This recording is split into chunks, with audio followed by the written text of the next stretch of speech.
First, we must increase vaccinations among the unvaccinated with new vaccination requirements. So, the time for waiting is over. This is not about freedom or personal choice, because I have that federal authority. This isn't about COVID any more than the Patriot Act was about Al-Qaeda. It's about government asserting more control over your lives, your rights, your properties, and in this case, your bodily autonomy. And it's not going to work. This is the problem with government. And the reality is there's only one way to fight back against this, and it's mass non-compliance. Government makes up less than 1% of the population. If even 5 or 10% of Americans simply refuse to comply, especially during this labor shortage, all of this goes away. Government has to take a step back and realize that they can't just run roughshod over the American people. If these dumbass zombies, if these lemmings were fucking dying of starvation, they would be stopping straight away. And that's the problem when you have an affluent state that can still, appease these fucking lemmings. You get the supporters. Like, in many ways, like, as much as everyone wants to blame, the Klaus Schwabs of the world, man, I blame the fucking lemming that's wearing the mask next door. Like, I'm not interested in integrating Bitcoin into the state. I'm interested in Bitcoin displaying how powerless the state is.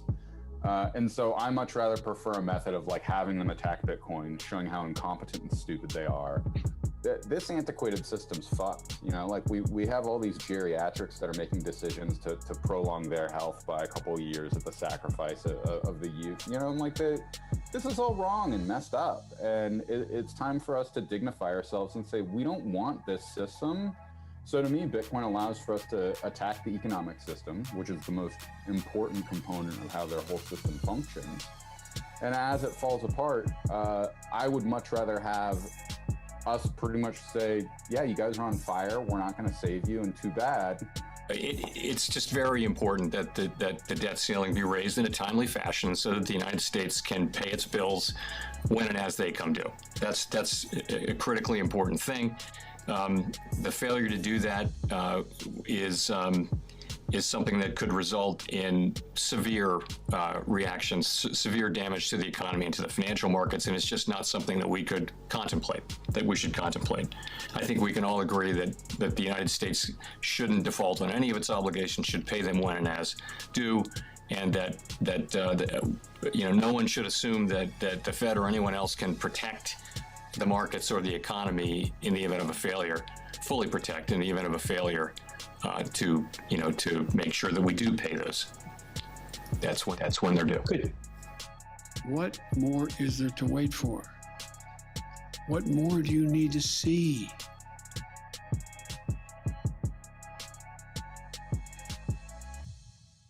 We've been patient, but our patience is wearing thin.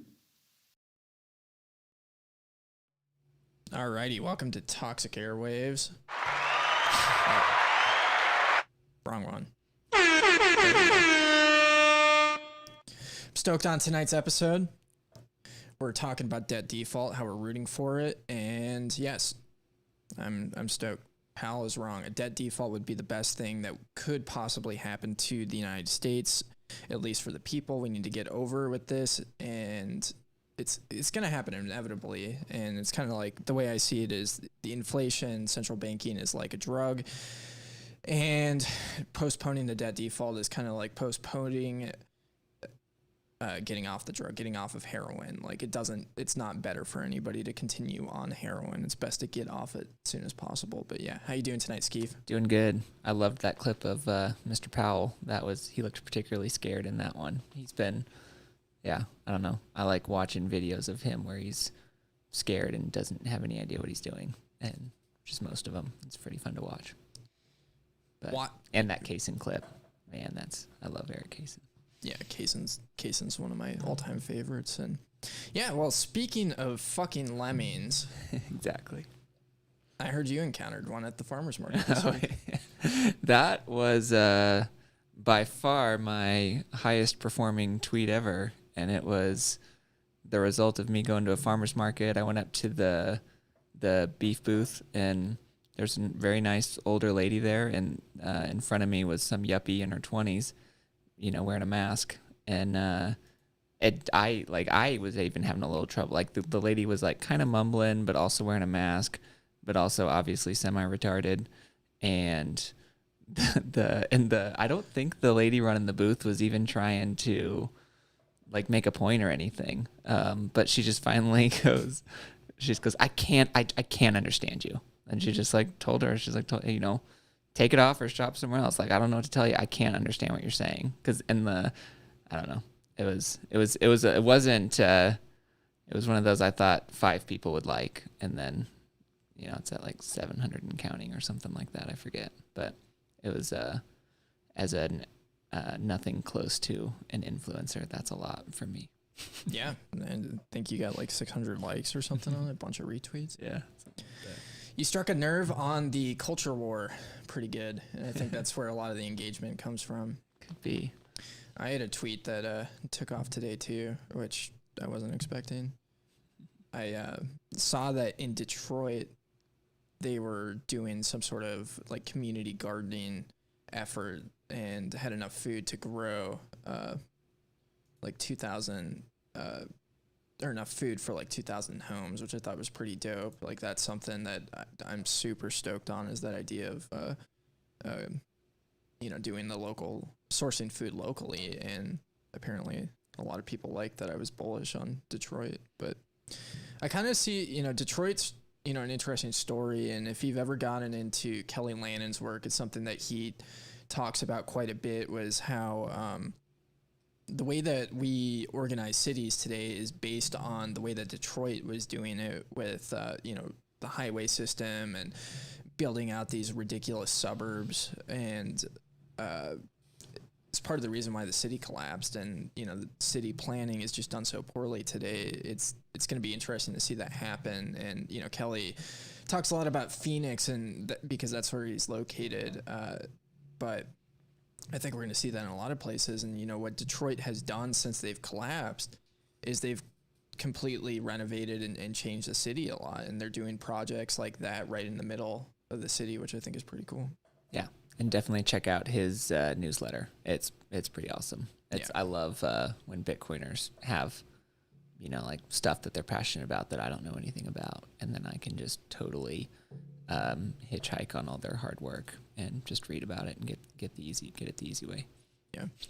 So Skeef, you're apparently a influencer according to Lurk. So yeah, I'll be doing a class on how to build your following, which is it's going to be called Get Banned every 6 weeks, and so you get up to about 200 followers and then go back to 0 about every 6 or 8 weeks, and that's a guaranteed way to make money off social media.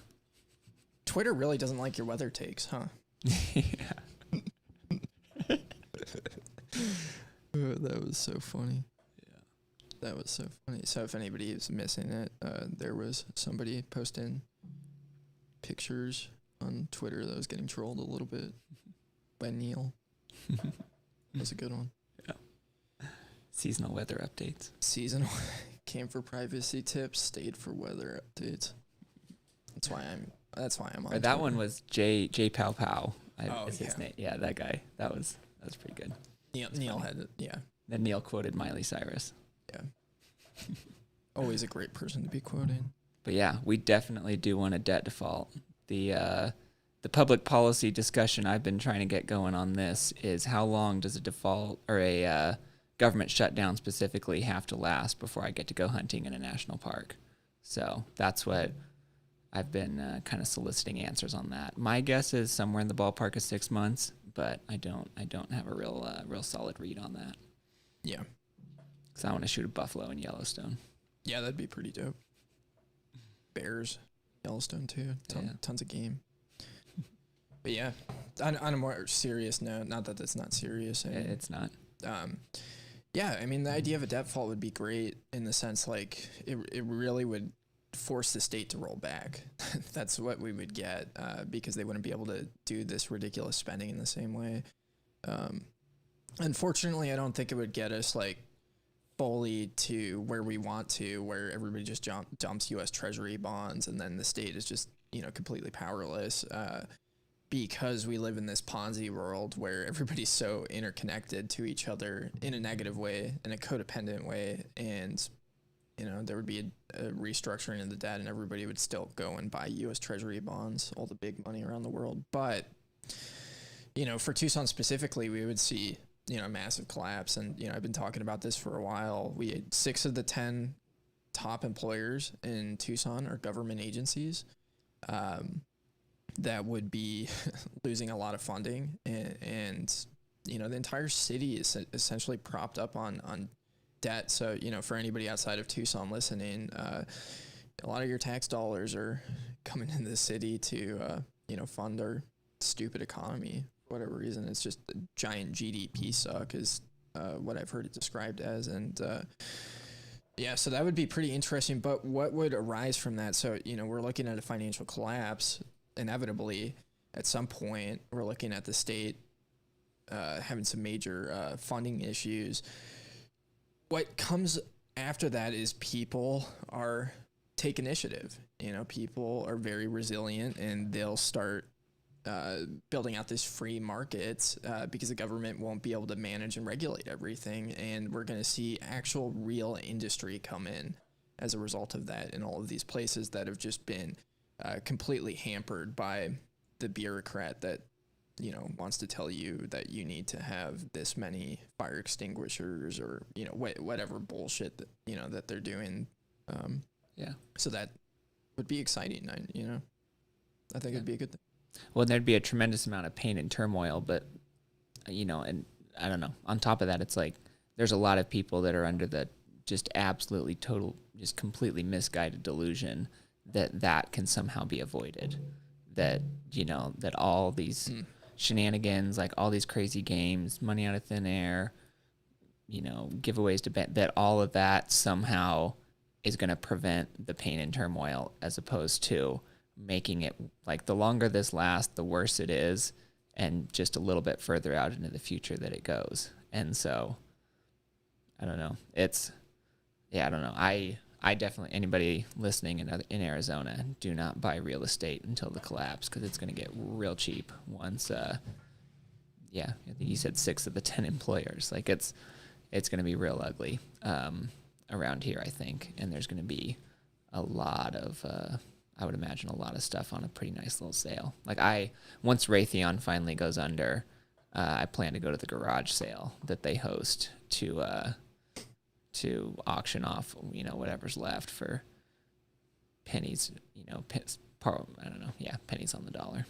Yeah, and Raytheon probably has some cool stuff that you would want to buy. Yeah. So speaking of Raytheon, all the idiot engineers over there really upset right now because of the vax mandates that they just got pushed on them last Tuesday, or maybe it was the Tuesday before. Yeah. But they had the local Libertarian Party meeting that I was at, and they had a bunch of people there from Raytheon that were very up in arms and upset. And I didn't really feel that bad for them. Yeah, they probably built the bombs that killed those babies a couple of weeks ago in Afghanistan. Yeah. So it's, I don't know. I don't really care. I don't really give a fuck what they think about vax mandates. Yeah. It's kind of the same thing for me. Like I lumped like the Raytheon people in with cops. Yeah. I mean, cops are probably a little bit worse, but yeah. It is different. Like actually having your boot on someone's neck versus writing the software that guides these bombs into nurseries and stuff. Yeah. But I mean, the thing that like bothers me is a lot of these people that I talk to that work with Raytheon fully know what they're doing. It's not like they have this idea of patriotism and they're just blindly following in the line. I think it's the same thing with cops, honestly. Like I think a lot of people get into policing because they just want power over somebody else. They want this badge and this status rather than, serve and portray. There are cops out there that are like that, but I think, that's just ultimately what happens with policing and things like that. And it's just, I don't know. I don't have a lot of sympathy for people that are just totally fine with living completely unethically and doing things that are awful.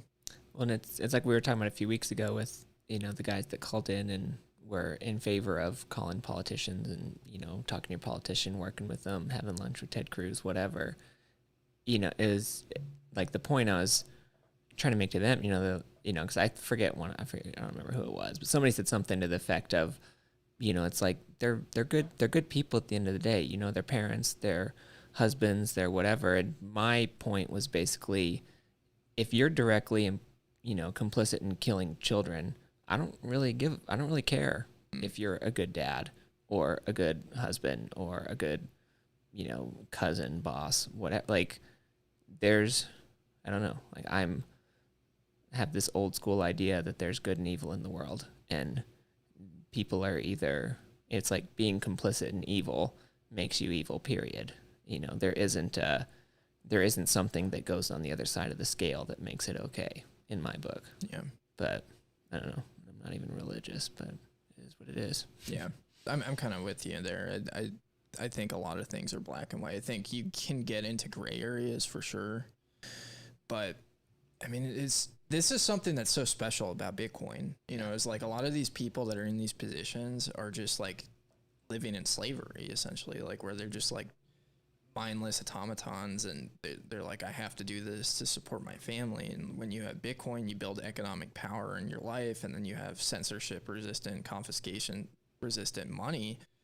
You have a lot of power, and you can walk away from that job a lot more easy. And it's interesting to watch. What's happening right now is a lot of people are walking from their job because of the vax mandates, and there's just like weird thing in human psychology where we can just like compartmentalize things morally. It's like you see this a lot, like with food and food production, like where the massive farms where they just fatten up these animals and then slaughter them in mass it's just not very ethical, and people are just completely ignorant to it. And then things like slave labor in China, we all agree that slavery is wrong, and very few people want to do anything about it or even look into it, and they'll like support this idea of like we need to support people that are descendants of slavery here, and just like turn a blind eye to slavery elsewhere. It's like I think that's kind of black and white, and I think we live in a time where things are just so bad that it's hard to ignore anymore. And it's kind of interesting to watch people go through this thought process to really realize how broken and corrupt this system is. Yeah, try and do something about it. Yeah, and it still blows me away how, I don't know, like, and anybody that's listened to us for a little bit knows I don't have a very high opinion of, what I would call the mob, 90% of the population. But it's like, I'm still surprised by how few people are just aware of what's going on. I mean, like, for a lot of people, 2020 was a big wake up call. That's, I don't know, like, one of my favorite scenes of any movie ever is the V for Vendetta scene, like right as Evie's coming, she realizes the whole prison's fake. Spoiler alert if you haven't seen it, but you should be watching it. You should have watched it by now. Well, we're gonna do a watch party at some point, November 5th. And she she realizes the whole prison's fake. Everything.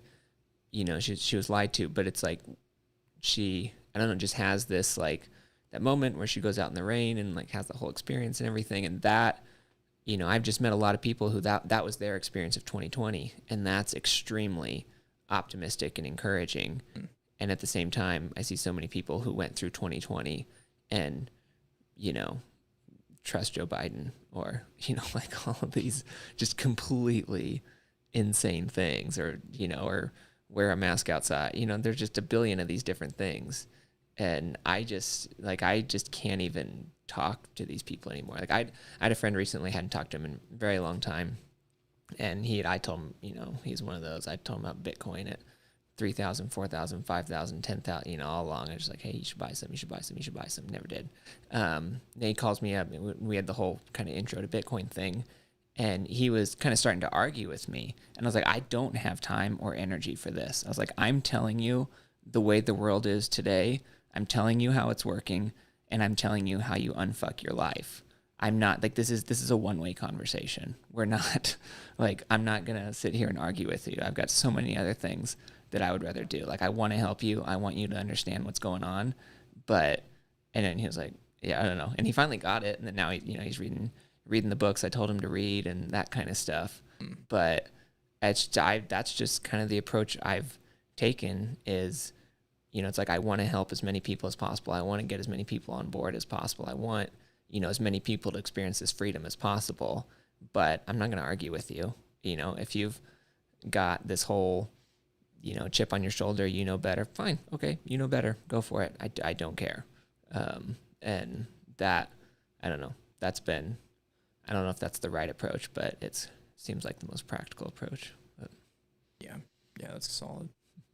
I think it's really difficult right now to like live a truly morally pure lifestyle, because I think everything we touch is somehow connected to somebody else's like enslavement and suffering, and I think it's worse than it has been, you know, in some parts of human history. Like if you look at the stats, slavery is much more prevalent than it is today than it was at any point in history, and that shocks people, you know, looking at numbers like that. But I think like a good, you know, attitude to take and participate in is like, I want to commit less harm, and I want to feed and support causes that are, you know, really beneficial. And this is the thing that's so amazing about Bitcoin. And you see a lot of things that are tied into the Bitcoin community that are surrounding this, around, you know, actual sustainable practices, like regenerative agriculture. That's like a really cool topic that, you know, there's a bunch of people in the Bitcoin space that are interested in that. You know, I've got buddies at the Bitcoin meetup that really go and try and source their food from local farmers and get good quality stuff rather than getting, you know, whatever store-bought garbage there is. And I think all of those things are positive, and like using Bitcoin and using it in a way where you're self-custodying it and, you know, trying to, you know, support businesses that are accepting it and are not compliant with the bullshit, I think is incredibly powerful. And it's part of that, like, do less harm. It's moving us, you know, away from this nonsense. And, you know, not everybody has the ability to just like shut down all their bank accounts and, you know, completely exit the system. Right now it's difficult to do that. You know, it's possible, but it's incredibly difficult to do that. But, you know, we're moving in that direction, and I think that's positive to do that. Yeah. I mean, that's exactly why I was at the farmer's market on Sunday. You know, it's like, I want to buy food from the people who made it and give them cash so that, you know, they have the opportunity, or they have a choice on how much information they disclose to certain parties about that transaction, you know? Yeah. Well, anyways, that was a good solid couple minutes of ranting. I do think though, it's like a big value of, you know, we always call Bitcoin fuck you money. And it's I think such a huge part of it is, you know, it lets us, you know, like if you use the term morally pure or something like that, like it lets us enact our principles, because it's like when we have economic power, we can make long-term decisions that align with our principles long-term. And that's, you know, I don't want to get into Breedlove, but it's like that's what was so frustrating, or maybe not frustrating, but just confusing to me, you know, way back in May when he first did that podcast with Valis, and then it was Eric Kaysen who was, you know, explaining to him the morals of why we don't shitcoin. And that was just so confusing to me, because for me, the whole point of fuck you money, the whole point of economic power is to live a principled life and to not compromise principles. And so it's like, it literally does not fit in my brain how a person, you know, spends that much time with fuck you money, you know, the ultimate tool for human freedom that's ever been developed in all of humanity, and then also like has all these compromised principles, and, you know, then goes on to the BitClout thing. And it's not even, you know, it's not even like, oh, he's stupid, he's a shitcoiner, nobody listened to him or anything like that. It's just, for me, it's more confusing and disappointing than anything. Yeah. And I was never a giant fan, and I, you know, pretty much wrote him off when he did that podcast, because I was like, are you serious? You need Eric Kaysen to explain this to you? I mean, Eric Kaysen did a fantastic job, because, you know, he's just a boss, just like Lurk said in the chat. But that was, I don't know, that was very, very, very strange to me. It was just an odd thing, because it's like, if we're not trying to, you know, live a principled life and not have to compromise, then I don't know what we're doing here. Yeah. Well, I think this brings up an interesting, you know, point. I was on the phone with my brother, and, you know, he's a pretty uber religious guy. He studied at a private Christian college to become a pastor, and has been pretty active in that. And he's been a part of a church that just had a sex scandal, and that's been just the story over and over again. As you get these abuses of power in these places that are ultimately supposed to be good. Like when you look at a church, what is the purpose of a church? Well, it's to grow, to be a better person and love your community better, ultimately, and serve others. Like that's the purpose of getting together and going to a church. And you get these hierarchies where there's lack of accountability and people are morally corrupted. And I think part of the reason why is we're not supposed to have that type of authority over people. And you see the reaction to Breed Love in that case where he just gets totally called out. And that's beautiful. And you contrast that like with the political scene and with these churches, and these people never get called out. They just continue to do what they're doing until essentially they die. And you look at the Catholic Church, which has historically been one of the most corrupt institutions. And it's because of that, for that exact reason. Like it's built to have this, moral authority to dictate things to other people. And I just don't think that that's, beneficial in any way, and the Bitcoin community is so different in that regard, because it's not about creating these hierarchies where this person is the high priest, that we must bow to and get as much traffic to their work. And, if anybody says anything bad about them, there's this entire structure to like tear people down. So I think that's incredibly powerful, and that's telling of where we're going as a society because of Bitcoin. There's going to be hierarchies, but it's going to be based on merit. And if somebody does something stupid like shill a shit coin, their reputation is going to be tarnished, and they're not going to be trusted in the same way. It's going to be incredibly difficult to get back to that place of, where they're respected by other people. And that is so different than the fiat hierarchy that we have today. Yeah, definitely. Yeah, it's watching these structures of authority and control just get nuked is going to be, it's already fun to watch. I mean, we've been watching the cathedral burn for years, and it's just going to get worse for them. And it's their, like all the stuff people are freaking out about, vaccine passports, whatever, is just, in my opinion, the absolute last-ditch efforts of a dying empire to cement control over a pile of ashes. And it's like we have the tool, like we have what we need, and it's super exciting. We can, I'm, on balance, I'm still bullish on America. I think it's going to be a good spot. I anticipate being in Arizona for a very long time.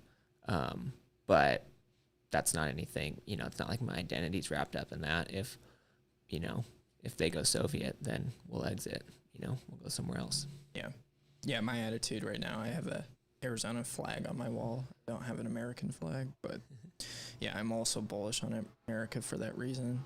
But yeah, so we got some people in the spaces. Maybe we go there, see what they have to think.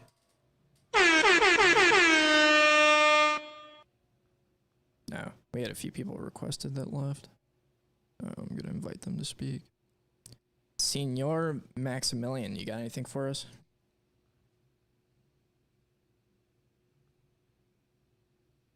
Okay. XRY, I don't even know how to say it. I'll just call you Lion. BTC Mango, you got anything for us?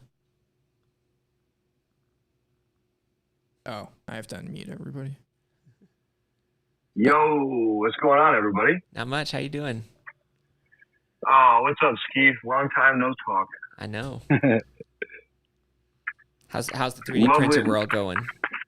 It's fantastic. I got a bunch of new orders. I got some requests for some parts. Filaments getting delivered. Got a massive order with Crypto Cloak coming in hopefully the next couple days. Should be at TabConf as well, 2021, November 3rd through the 6th, I believe. Everybody come and check out the Eden 3D booth. Yep. Down there. If you're at TabConf, go check out Max's booth, Eden 3D Printing. He's got a pretty cool machine. Yeah, He'll have all set up, show you how it works. and give a massive shout out to Skeef for being the first customer of Lightning Water.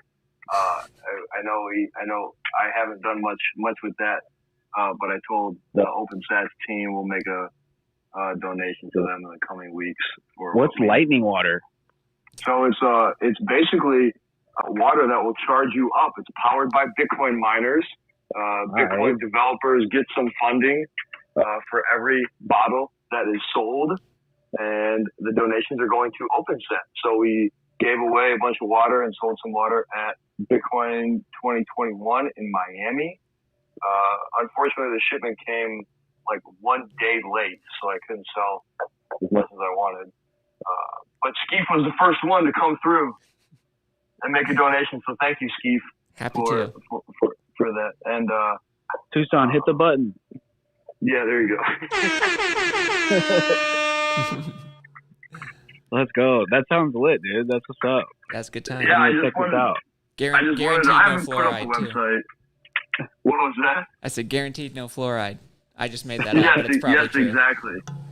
Probably, but it's honestly, I picked the bottle company because it's like quadruple or quintuple filtered shit. It's UV thing. It's cured, and now I just got pallets sitting right next to the Bitcoin miners. Nice. Good deal. Soaking up all that osmosis stuff. Nice. Good, a lovely chat. I'm definitely tuning in every week now. Dope. So we had a fantastic time in Miami. Got to hang out with Max, his buddy from home. That was a good time. Yeah. Super fun. Yeah, it was an awesome time. We got to stay at the house. It was pretty close to the conference. Wasn't too far away. Everybody had a good time. Everybody got lit. It was a good event. Yeah, that's dope. Yeah, the Bitcoin conferences I think are so important. We started to have some discussions about hosting a Arizona conference, which we're hoping to have October of 2022, and I think that's going to be a necessity to put on local state conferences because our flying might be limited and our travel might be limited too. Yeah, that's going to be, man, we're headed right into the most beautiful time of the year in Arizona right now. So October 2022 is going to be the perfect Yeah, the time. weather report's coming in real nice. Yeah. Yeah. I got my sweatpants on. It's still kind of hot in this room, but so you guys got to come to Toxic Airwaves for the privacy tips, stay for the seasonal weather reports. Yep. Yes. Anyone in the chat will pick up on what that was about. I think this is the first time we've had a weather report. Hey, so I kind of jumped in late. I had to handle a call, but I just want to say I rock with what you guys are doing with the Toxic Airwaves, and kind of piggybacking off the last part that I just heard about, you kind of talking about the state and like classes. So I'm trying to shill my aunt on something, and she just thinks when I tell her, we're going to a hyper Bitcoinized world, she just questions like, how are all the roads going to go? How are, you're just creating a new thing. You're just creating a new like power paradigm. And, kind of what you were talking about at the end there, how it's, it's going to be based off merit. And what would you say to her if she says, well, how is this any better if you're just creating a new system, a new class of rulers? I would say, so I think in my opinion, the fundamental problem with the current system is that it's built on, like, the entire foundation of it is violent theft. And that's what a lot of people haven't internalized. Like, a lot of people think, like, taxes is how we work together, as opposed to being a violent form of theft. And that's, I don't know. I try to, and there's a lot of people that have just never, ever been exposed to any of these ideas. It does not make them bad people, doesn't make them, absolutely nothing negative. There's a lot of people that just haven't had exposure. And so that's a role that we can play as people in their lives, is just kind of providing that exposure. But I think, like, for me, the core of it is that, and there's a really good book that we've shilled on here before. It's called The Most Dangerous Superstition by Larkin Rose. And what that book does, it's pretty short, 130 pages, maybe something like that. And what he does is he goes through the whole and it's not Bitcoin at all. This book was published way before Bitcoin. But he goes through the whole idea of political authority, like why it's inherently illegitimate, and in my opinion does a very good job kind of outlining the basic philosophy for why these systems of control are fundamentally immoral. And I think like something productive that comes out of that is establishing why these things are inherently illegitimate, why they're inherently evil. And it's like, okay, like we don't want that. So what do we want? We want individuals to be empowered to create whatever life they want to create. You know, if any kind of crazy thing somebody wants to get into, if they can do that and abide by the non-aggression principle, you know, not coercing anyone, not hurting anybody, then that's a much more peaceful, free society and a much more peaceful, free place to live. I think another good thing to point out with people is that the vast, vast majority of our human interactions are already anarchist. You know, it's like if you go to your friend's house, you don't have, you have a potluck at your friend's house. You don't have a government planning board telling everybody what to bring. You don't have regulations on what needs to be in the cast, or, all these crazy things. You don't have any of that. No, people just show up, they have a potluck, they have a good time, they go home. There's no need for any coercion. There's no need for any control. And it's, that's just a tiny kind of silly little example. But I think what it shows is that the vast, vast majority of our human interactions are already, totally aligned with anarchist principles and have no need for the state. And all we're talking about is expanding that a little bit. Yeah. And do you think that can, be drawn out to like larger scale things? I'm sure she would, I think that's like spot on, and that's obviously something I'm going to say to her. But I feel like she would say, like, again, she she brings up the roads, just like I know this one's going to be a tough one to get, but I think it's important. But yeah, can that us planning together without the government being involved? Do you think that can be expanded out into larger endeavors? Yeah, I think I would say a couple of things. Number one, we have no idea because it hasn't been tested, so that's definitely part of it. Number two, I think a lot of it, and this is where I think Bitcoin comes in big time, is like kind of understanding how the state acquires resources. It acquires, theft through taxes and theft through inflation. Bitcoin, makes theft through inflation completely impossible, and it makes theft through taxes extremely difficult.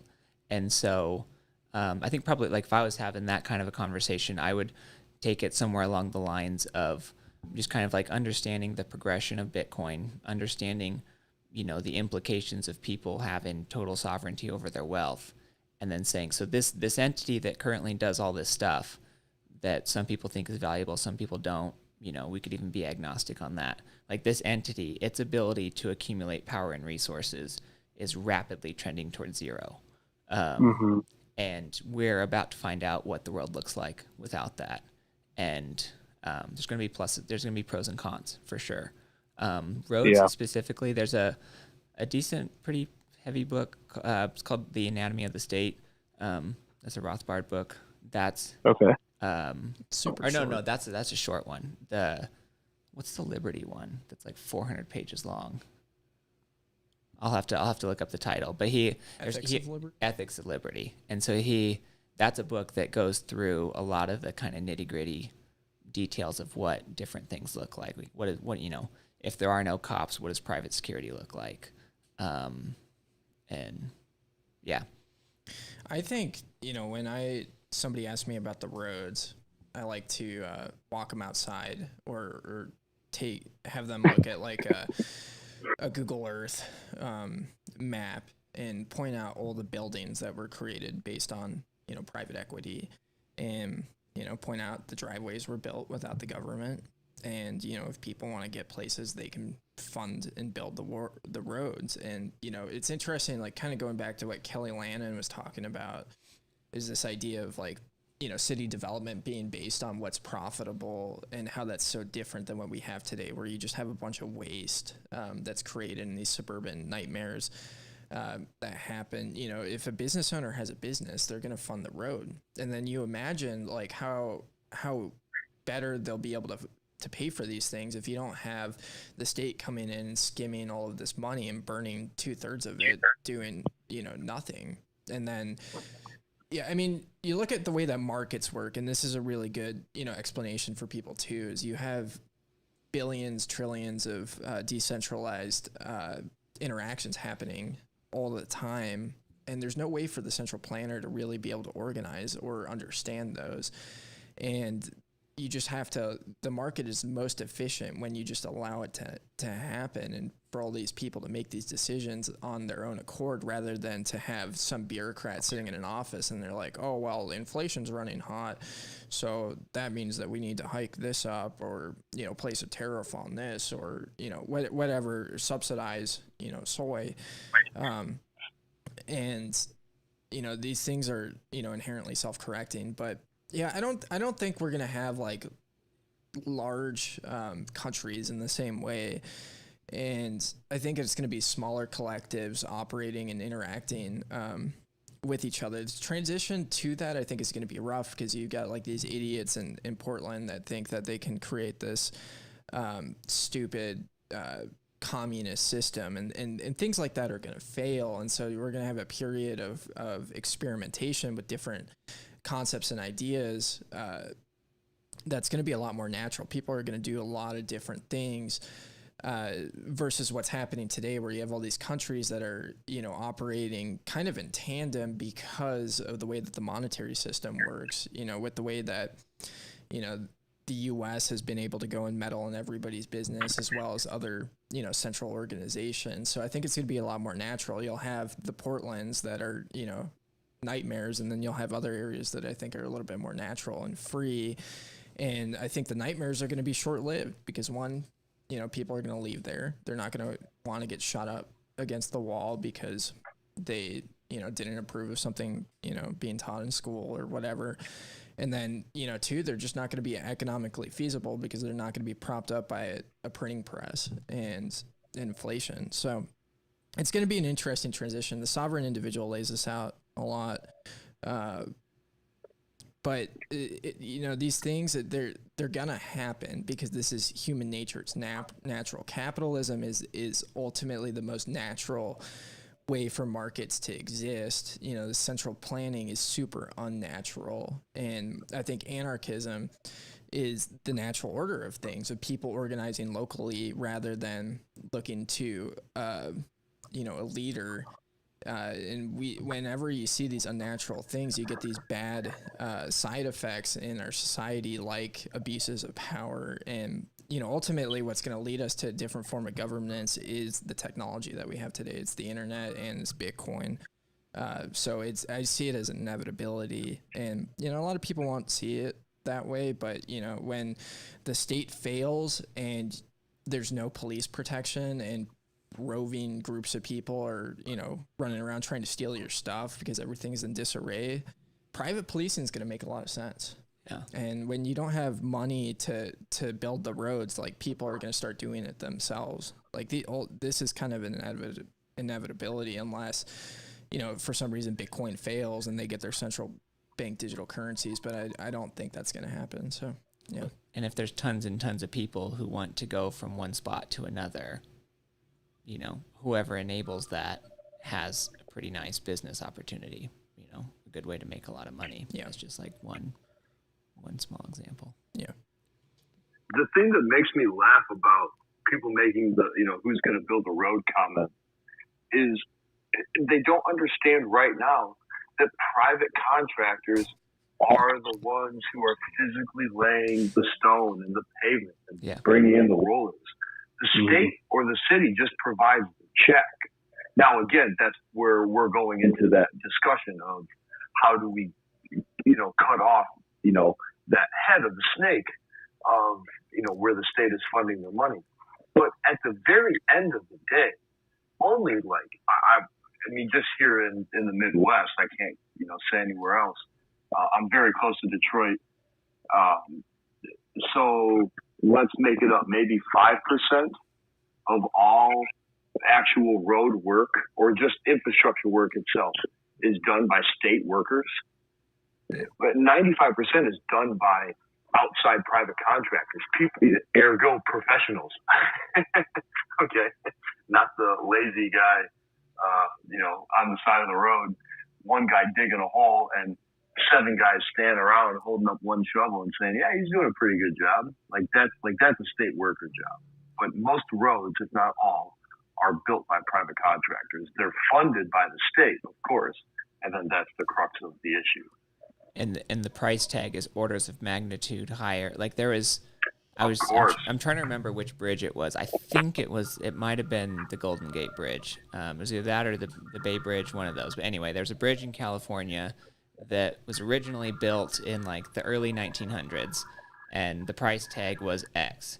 And they were adding an on-ramp to this bridge. This on-ramp took 5, 6, 7 years to complete. And adjusted for inflation, not just like the price tag, but adjusted for inflation, that little on-ramp cost way more than the entire bridge did 100 years ago, when the technology was absolute dog shit compared to what it is today, when, it was just a completely different world. Like they're building shit with like hydraulic pumps and shovels and hammers and stuff, and they built this entire bridge for significantly less, again, adjusted for inflation, than what this one on-ramp that they added on 100 years later costs. And that, you expand that out across the whole scope of government procurement. And that's one of the, For a New Liberty was the book I was trying to think of earlier. And that's one of the points he makes there is, it's like when you do these things properly, which means no involvement from the state, you can get something a lot better for a tiny, tiny, tiny fraction of the cost. And so the common thing is, somebody will say, "Oh, we spend, I don't know how much you spend on interstates, $10 billion on interstates. Who's going to come up with the $10 billion?" And I think, the response is, we can get something a lot better for a tiny, tiny fraction of that cost. And then whatever that 9 point whatever billion that's left over is just back in people's pockets and is never stolen from them in the first place. Yep. And it's better for everybody in that case. But yeah, I think that's a good. Yeah, it's totally different when you're not A, printing your money in the basement, and then B, issuing the check and you write your own number, whatever you want. Mm-hmm. Right? There's so much waste that goes into that. And I think on top of that too, it's like kind of going back to this idea of the specialization of labor. Politicians and bureaucrats are not going to be knowing how best to build the roads. Like contractors are not the people holding office, and so they're going to poorly manage these things. And then on top of that, like ultimately, like what ends up happening is they build stuff that people actually want and are going to be paying for and that people need versus just, going out and building whatever, and this happened recently in Tucson where they decided like the pensions are super unfunded and they decided to, throw like hundreds of millions of dollars at a library, and they just misallocated funds. Not that I'm like against libraries or anything, but you just ultimately look at it. It's like the market is going to provide 1 billion times better than, whichever politician it is. Like Ted Cruz is not going to manage our money well. No. Well, on the topic of politicians, did you see that tweet by Blake Masters? Yeah, he wants the U.S. to establish a Bitcoin reserve, I saw. Yeah. Fort Nakamoto sounds kind of dope, though. Yeah. So I was talking about this with the guys in Spaces before we went live. But yeah, that idea raises a major red flag for me. I'm not a fan. Because people are like, "Oh, this would be good for the government." And it's like, yeah, no, it definitely would. It would extend their life a lot, which is a terrible thing in my book. Well, there would be that aspect of it, but he's contrasting Fort Nakamoto to Fort Knox, and all the gold got there because of confiscation, you know, because Executive Order 6102 and then swindling a bunch of other countries too. Yeah. And so I think that's a bad comparison, but that's ultimately what the state's going to do. You know? Yeah, I mean that's how they'll get most of their Bitcoin. Yeah. They're just going to steal it from the good old folks just trying to do their thing. Everyone with coin on Coinbase is gonna have an IOU, and the physical Bitcoin's gonna go to Fort Nakamoto. Yeah. We want our politicians to stay stupid. Yeah. Well, that might be a foregone conclusion, but we want them to be neutered, powerless, and terrified. Yeah, if you want to do something beneficial for the world, go and call your politicians and shill them XRP. Get them to stack a bunch of XRP or Ethereum, and that would be amazing. And I will say the one form of political action, in person, whatever, you know, talking to politicians, the one form that I do definitely support is just absolutely blatant disrespect to their face. Yep. There was a guy recently who was taking a picture with Trudeau. He's like, "Oh, Trudeau, can I get a picture?" And he goes to snap the picture and he goes, "Get fucked, commie," is what he says to him. And like to Trudeau's face, and Trudeau's just, you know, just walks away because what can he do? And it's like, and it's not like, you know, that guy accomplished absolutely nothing, but, you know, tons and tons of people doing that over and over again, you know, at scale, you know, where these people can't even show their face without hearing "get fucked, commie." And Lurk said we should neuter politicians. And yeah, I did mean that literally, that they should be physically castrated. Yeah. Among other things. I was like, I've had a few moments of just feeling super encouraged over the last couple of weeks. One of them was watching those cops in Australia just get rocked.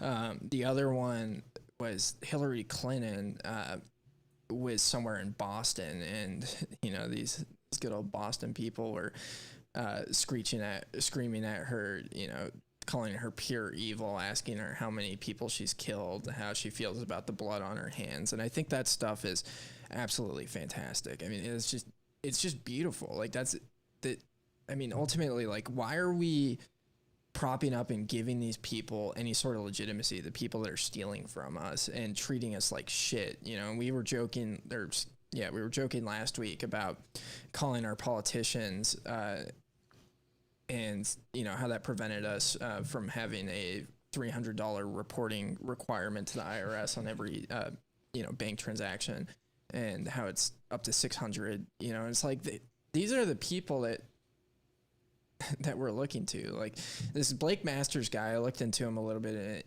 not too much, but into his campaign. You know, and he's promoting the wall. You know, and kind of these Trumpist policies.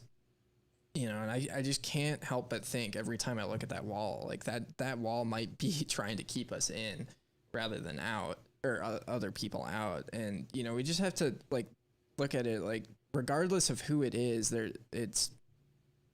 short of Ron Paul was pretty cool, but he didn't accomplish a lot. But other than like promoting a message of freedom and liberty, which is incredibly powerful. Yeah. So I probably shouldn't put him down too much, but yeah, putting a lot of faith in these politicians to like go in and change the system, I think is just, you know, stupid. And, you know, even if they're Bitcoiners, I think it's a wasted effort. Yeah. Yeah. Ron Paul's success was all individual to individual, which is, yeah, that. I don't know. I saw somebody ask the question, was he the last honest politician? And it's like, I mean, he might have been the first too. Yeah, he's an anomaly. Yeah. Well, speaking of Ron Paul, so I talked a little bit about the libertarian meeting that I went to. There's this cool organization called the Mises Caucus, which I'm sure some people have heard of. Those people are my people, you know, short of being full Bitcoiners. And we had a get together on Sunday, and it was pretty cool, you know, hanging out with a bunch of people that, you know, have read Rothbard and really get the message. But it's, you know, it was interesting, like going around talking with everybody's just so disenchanted with politics and kind of black-pilled on it because they, you know, a lot of these people had volunteered on the Ron Paul campaign for president and just watch him totally get screwed by the RNC. And I think, you know, if anybody has the stomach for it, that's like a good crew to go and try and orange pill. But Yeah, I definitely have a lot of respect for those guys in the Mises Caucus. Skeef came to one of the events with me where Lynn Ulbricht was invited to speak. And it's cool to see, an organization that actually, focuses on principles. And this is not representative of the larger Libertarian Party in the slightest. There's so much nonsense there. And, if you go there, you're probably going to be pretty discouraged. But, those Mises Caucus guys are pretty cool. And, my sole goal, when I go there is like, I'm looking for people that are part of this remnant. And I think those types of groups definitely have a higher ratio than, other places. Yeah, definitely. Yeah, that hanging out with Lynn Albrecht was badass. Yeah. And that movie that they showed, it was they showed a film that was like basically this guy made a film out of the life of the guy, and I think it was all. It's called Tank Man. Yeah, it's called Tank Man. I think it was all fiction. Like I don't. Mm-hmm. Yeah, because they have of course, CCP would have squashed any information about that guy, but it was basically a fictionalized story of what that day might have looked like for him. Like leading up to the guy that walked out in front of the tank, the Tiananmen Square massacre. Yeah, so 12 in the comments says Dave Smith is generating a lot of attention for the Mises Caucus. Yeah. And yeah, if you go and so Guy Swan was on Dave Smith's podcast. Very good. Pretty recently. And, anything that Guy does is fantastic. But you saw that Dave's, the wheels in his head were spinning, and like he got a lot of shit on Twitter from Bitcoin Twitter, which I think was, warranted. But that was pretty cool, to see that overlap. And that's the type of stuff that I'm talking about is like the Mises Caucus crew are the people that, are going to be a little bit more likely to understand this message. It's full of anarchists. It's full of people that are really disenchanted with the system, that have done research on this stuff. They listen to Tom Woods, who has Saifedean on pretty regularly, and other Bitcoiners. So they're predisposed to this stuff. And like, my standpoint around this stuff is like, I truly believe that society is going to get more violent. It's going to get more tumultuous. And I want people in my corner. And so I'm out there recruiting, not just, trying to orange pill people, but also to have people that have my back when that happens. And I think also, like something we've talked about, here and especially in our Telegram chat is just this idea. Like I'm of the opinion that like, any kind of physical violence is playing their game on their terms. Like I don't come at this from a, Martin Luther King's amazing I Love Gandhi perspective. Like I come at it from an extremely practical and pragmatic perspective that I think it's terrible strategy. And I think that unfortunately, a lot of these people are going to figure that out the hard way, that, physical violence, and I'm talking about at scale. I'm not talking about person to person. If somebody mugs you, kill them. That's just how it works. But that's what concealed carry's for. But I'm talking about like at scale, like these people that we're going to rise up, we're going to have a hot civil war. There's a lot of people with these ideas, and I think it's very misguided from a practical strategy perspective, and that I think those kinds of things are playing their game on their terms, and that's how you lose 100% of the time. And like one of the main things we've hopefully have learned from the cypherpunks is this idea of like asymmetric advantage and using leverage and using technology. It's like cypherpunks build tools, cypherpunks use tools. It's like they didn't lobby the government to make encryption legal. They showed how powerful it was, and they showed that it's open source and that anyone can use it. And if you try to shut it down, we're going to laugh at you, and it's going to be hilarious. And it's like that's, I think, the approach that we can take with Bitcoin is they say, oh my goodness, at some point there's going to be a wide realization of what we've been talking about and what we all know, which is that Bitcoin absolutely just completely obliterates their ability to accumulate power and resources. And, they're going to have that realization, and a lot of people are going to say, okay, well, we've got to shut that down before it happens. And it's like, well, like your last chance was like 2014, maybe 2013, probably even earlier than that. Like this ship has sailed. It's done. It's happening. 1913. You know, you're out. Well, I mean, like with Bitcoin. Oh, okay. Like the last shot when they would have had a prayer of shutting it down. I mean, and that's like 2014 is like the absolute latest date I could possibly come up with. It was probably a lot earlier than that. Yeah. And so, you know, they're going to have this realization, and they're like, okay, well, we've got to clamp down. We have to do everything in our power, because if we let this thing go, or if this thing continues to take off, we're done. We have no power and we have no resources, and everything we've built over the last couple of 100 years evaporates into smoke. And, you know, our answer as Bitcoiners is going to be, yeah, that's what we've been talking about. It's done. It's over. Like, quit. You know, you're not qualified to do anything worthwhile, so you're going to have a really hard time. You know, maybe, I don't know, maybe you can find some yards to mow or something like that. I don't know what to tell you. But this whole idea of being employed by coercing other, you know, to coerce other people, that job doesn't exist anymore. Yeah. All those Raytheon assholes will be out of jobs. Yeah. So 12 in the chat again. Once you give up on rationality, all you're left with is blood and the will to power. And that's precisely what we're fighting against. Yeah. And that's a big reason why I think this idea of like going and creating these communities of people right now is so incredibly important. Like, have these networks already sorted out. And I think Bitcoin meetups are a great tool for that. You know, some people live in areas where they can go and they talk to their neighbors and to like start preparing for that, and, you know, relying on your neighbors, which I think is good. Homeschool collectives are cool. I mean, there's so many ways to do this, but yeah, I mean, going out there and trying to convince people that have no connection to reality whatsoever, I think is a complete waste of time. And, you know, you can stand there and you can hold people's hands and, you know, be nice to them, but you also have to be, you know, preparing for what's coming. Yeah. You know, we're already all classified as terrorists by DHS. You know, they're coming. And, yeah. Yeah. And there's, Svetsky had another good article in Bitcoin Magazine recently. I don't know the exact topic, something about toxicity, but, hashtag log scale. Yeah. Oh, fuck that guy. Like, one thing I think he did a really particular, I mean, I like, you know, everything that he writes, but like that one thing I think he did particularly well was dismantling this idea that mass adoption is some sort of positive thing we should hope for, or that it's even an option on the table. And it's something we've talked about here before. I mean, that was a few weeks ago when we had that discussion with about whether people should call their politicians or whatever. That was one thing, you know, they said, how are we going to achieve mass adoption if we don't work with politicians? And that caught me off guard, because I was like, I don't give a fuck about mass adoption. Yeah. I don't care.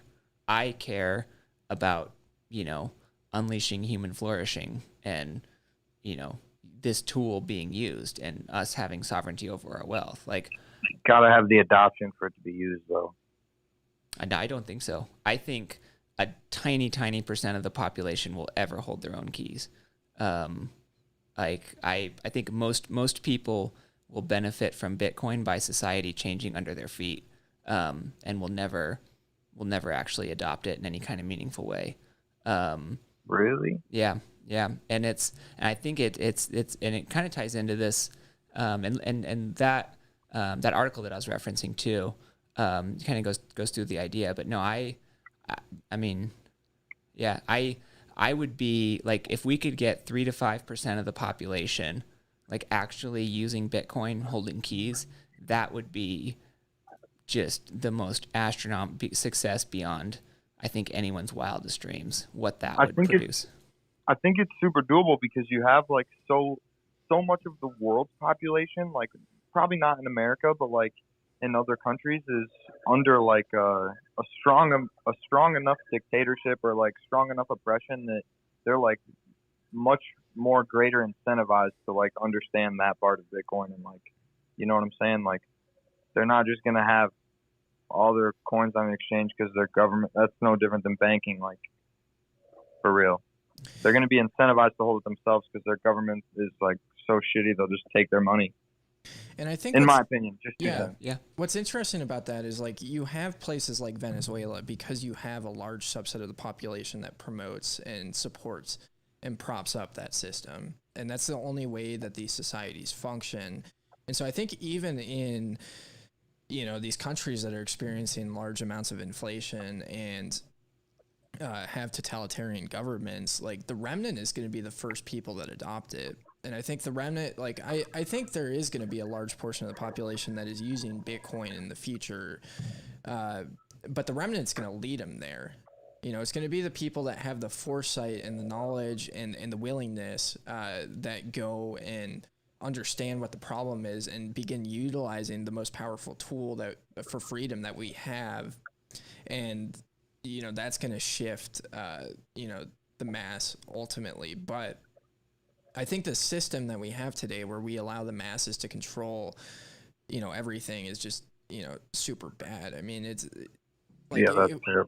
If we get like mass adoption today, like, if you get your favorite politician or somebody that has like a large voice, like if AOC goes out there and starts shilling Bitcoin to everybody, and you get all these morons utilizing Bitcoin and they just like buy it on Robinhood and on Coinbase, that does nothing for shaping the future and for human history, like moving us in a direction of freedom. That just continues the same perpetual thing forward versus like this idea of like Svetsky was talking about a selective adoption. Like part of the reason why I go to the Mises Caucus and show up to these people versus, going to, other groups that like I'm not interested in like teaching people about Bitcoin, like for them to go and buy GBTC so that they're not wrecked as their 401ks cease to exist. I'm interested in people that are not going to be compliant with the bullshit, that are going to be empowered by Bitcoin and be using it to really promote human freedom so that it makes these politicians and other maniacs in our society that are just total freeloaders irrelevant. And I think that's where it's powerful, how we get there. Yeah. And I think tons of people, like, most of the population will benefit from Bitcoin without ever holding their own keys. And that, I don't know, I bring that up because like whatever a person does with Bitcoin, if they're not holding keys, they're not holding Bitcoin. And that doesn't mean they can't benefit. That doesn't mean, these financial products that are going to get built on Bitcoin can't benefit them. Like people's, there will be tons and tons of people who will spend their entire life never spending 1 second giving a single shit about Bitcoin, whose lives will be dramatically better than they would be otherwise, just because society changed underneath them. And that I think is a big thing. And so like, like it's I don't know. There's a lot of people that will never actually hold Bitcoin. Most people, like if I agree with that. If 5% of the population 100 years from now was actually holding keys and using Bitcoin, that'd be extremely optimistic. Like that'd be a very, very high number. I mean, isn't this again, not to bring up another, fallen person out of Bitcoin, if you will, but this just reminds me of the Nassim Taleb quote of the intolerant minority. Yep. Mm-hmm. Yep. And he just relates that to the Jewish culture of how, of course, the Jewish population is not the majority of, human civilization, but all food brands or grocery stores, restaurants, what have you, everybody has to comply with kosher law. Yep. Not that everybody follows it, but because there is just that small minority of people that are such a pain in the ass to deal with regarding how they personally choose to consume food, it is going to be, very similar with Bitcoin, that you just have that small core group of 3 to 5% of the entire global population that I hold the keys, I'm not selling. I'll sell it when it's worth 1,000 spaceships or something like that, whatever the stupid number is. Mm-hmm. From there, those are going to be the ones that will drive and say, okay, well, again, just like all of your brands, they put the kosher symbol, even though, they don't necessarily follow it. It's easier to go along with that intolerant minority because they just won't change. And it's going to be the same thing for Bitcoin. Not only that, as you start to extrapolate out from the various layers that we already have and yet to come. We already know. I don't know who came up with this. I don't know if it was roast beef or Alex Bosworth or somebody, but we've already figured out that not every human being is going to have their own UTXO, which means in order to have a Lightning channel open with somebody, that requires an on-chain payment. We just said that not every human being is going to have a UTXO. It takes a UTXO to open up a Lightning payment or a Lightning channel. So that means, somewhere down the line, you will have to use, if you, of course, don't have, a rich Bitcoin parent like Skeef, trying to buy a military complex after we go bankrupt on that as a government. Exactly. You will be forced to use somebody else's Lightning node as your bank. And hence, going back to Satoshi's comment, whichever email thread or post he put in Bitcoin Talk, whatever it was, there's going to be Bitcoin banks. Yes, fine, you have exchanges and what have you, but that intolerant minority not only wants Bitcoin to live and operate in a certain way, because that's how they choose to use it, you will also be using their channels and their hardware and their account balances. And so you're going to have that small group essentially directing the entire global flow. So whenever that time comes, whether it's tomorrow or in 50 years from now, the people that are holding your own private keys in the UTXO is that 3 to 5%. You will be running the world. We will be, that cream of the crop, if you will. And other people are going to have to piggyback off of the rails that we've already built. But you need that intolerant minority. Yeah. Yeah, I think that's a great parallel. I think the imagery of like the Jewish community being super intolerant. I've worked with some Jewish individuals that are kosher, and it's very they're very, very intense about it. I think that's a great comparison. But yeah, that's super interesting to think about.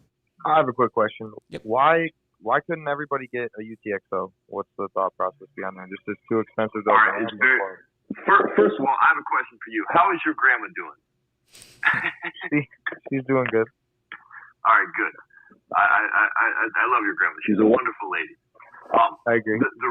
The reason why not every human being can't have a UTXO is because everything costs to put on chain, a Satoshi. At some point, we already hit. There are only 2.1 quadrillion Satoshis in the entire Bitcoin, supply. 21 million Bitcoin, 100 million times 21 million puts you at 2.1 quadrillion. For the people that aren't holding the people that aren't holding, all their funds in one wallet. I know that you have several wallets with several different funds. I know I do, and everybody else. The amount of wallets themselves, in order to go and send even the smallest, amount of dust, whatever that dust limit is, to broadcast a transaction is, let's just make it up on the legacy system. I know I'm getting technical here, but it's like 600 Satoshis. With Bech32, we now have that reduced down to like 140, like 100 sats, and probably in the future, devs will get smart enough and we'll just shrink that number smaller and smaller. The point is, the reason why most people won't have their opportunity to hold their own 12 or 24 words is because not only is there not enough supply that you're not willing to go and sell them, okay, whatever price, but more specifically, when Bitcoin is at $100 million a coin, and it is 1 sat per dollar, and you have, even if that's around, and even if you have the amount of funds to go and broadcast the transaction at, 1 sat per byte, 140 bytes, whatever, so you would be paying $140 in that case. By the time that comes, you haven't even calculated the amount of people that acquired UTXOs leading up to that point. So there is literally only a finite amount based on the people that are already holding like us. We're not going to give it up. Second, as the price increases, it will be harder to enter into the base layer of the on-chain, making a Bitcoin payment. So you're just going to essentially price yourself, out of being able to broadcast an on-chain payment. It will literally just be too expensive. And the only way for you to go and get that is to get it from somebody else, naturally. And I don't think you're willing to go and sell your particular transaction to somebody else at that point, if it's $100 million in coin or something like that. And I think the broader issue is that the mob, like I said, that minimum 80% of the population is either completely incapable or completely unwilling to take sovereignty over their life and to critically evaluate and interact with the world around them. And that I think is the broader issue. Like Bitcoin requires extreme ownership, requires a person actively taking their own sovereignty into their own control. And I personally don't see any evidence in history that more than, those numbers, 3, 5, you get real crazy, 10% of the population has ever been capable and willing to practice that or will ever. And that's something I'd love to be wrong about, but I think anyone on the other side of that argument has to come up with an explanation for how human nature has fundamentally changed since the year 2009. And that seems like a tall order. I was going to say, do you think, as everything gets worse, right? Because, the government's only going to try to get bigger until they're forced to get smaller, right? So as everything gets worse and, more countries are becoming like Australia and stuff like that, do you think the people will change, or at least a large enough percentage of them for it to matter, where they will want to take their own sovereignty, where they will want to acquire guns, and you know what I'm saying? Because shit's gonna just get rowdier and rowdier and rowdier until eventually it's we've already been whatever through, that looks like. Yeah, we've already been through massive periods of war, which are hopefully much worse than anything we'll see. It's think about what happened in World War II, World War One. Go back all these wars in medieval time. We've had these periods of just absolutely incredible turmoil, and it didn't change, as far as I can tell, didn't change human nature. Didn't change anybody. Yeah, and it's the mob. I don't. That to me, that's not even a disparaging term. To me, it's just an observation.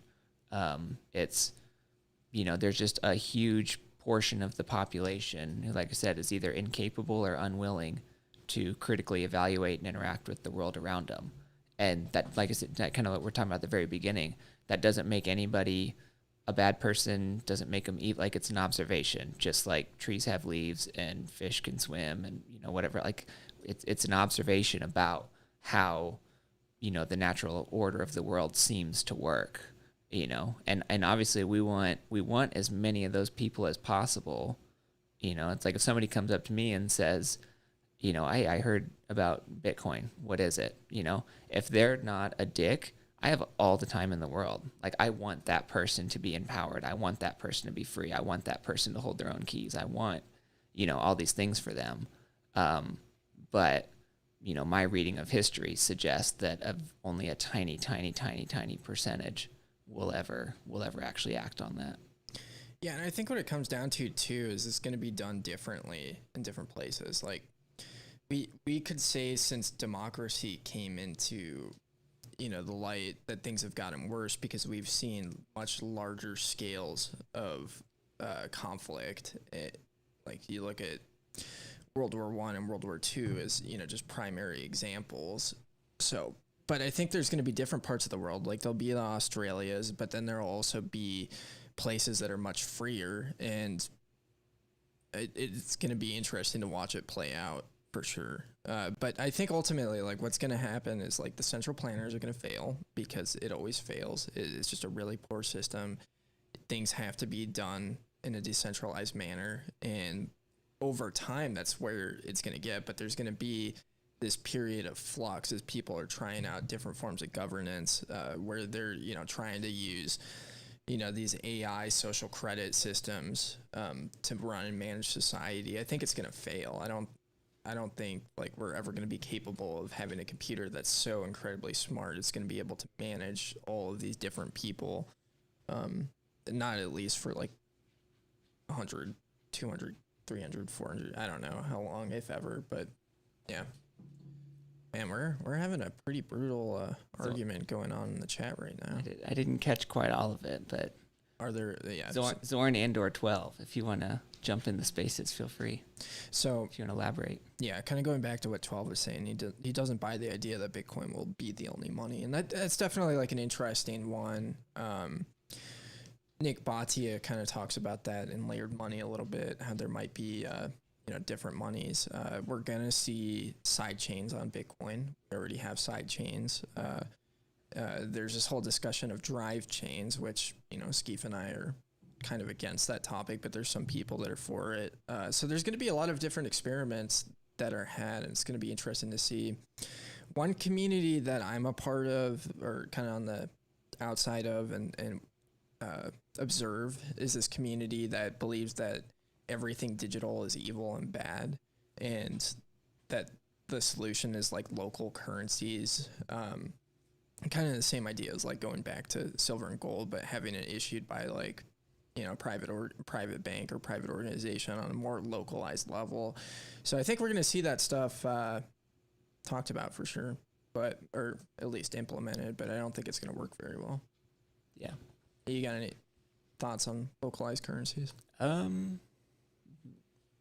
Not particularly. I mean, there's a lot of, I don't know. Like I could see a situation where there's an extended amount of time where there's other Bitcoin-backed currencies, things like that could develop. It seems to be like historically, it does seem that money's something of a winner take all. Is that 95.5, 98.2, 99.1, 80.20? I don't. That's a lot of projection out into a future that I don't have very much information about. Yeah. Well, speaking of which, this brings me up to the topic of the shitcoin of the week. Oh, yeah. Francis Suarez is launching Miami Coin.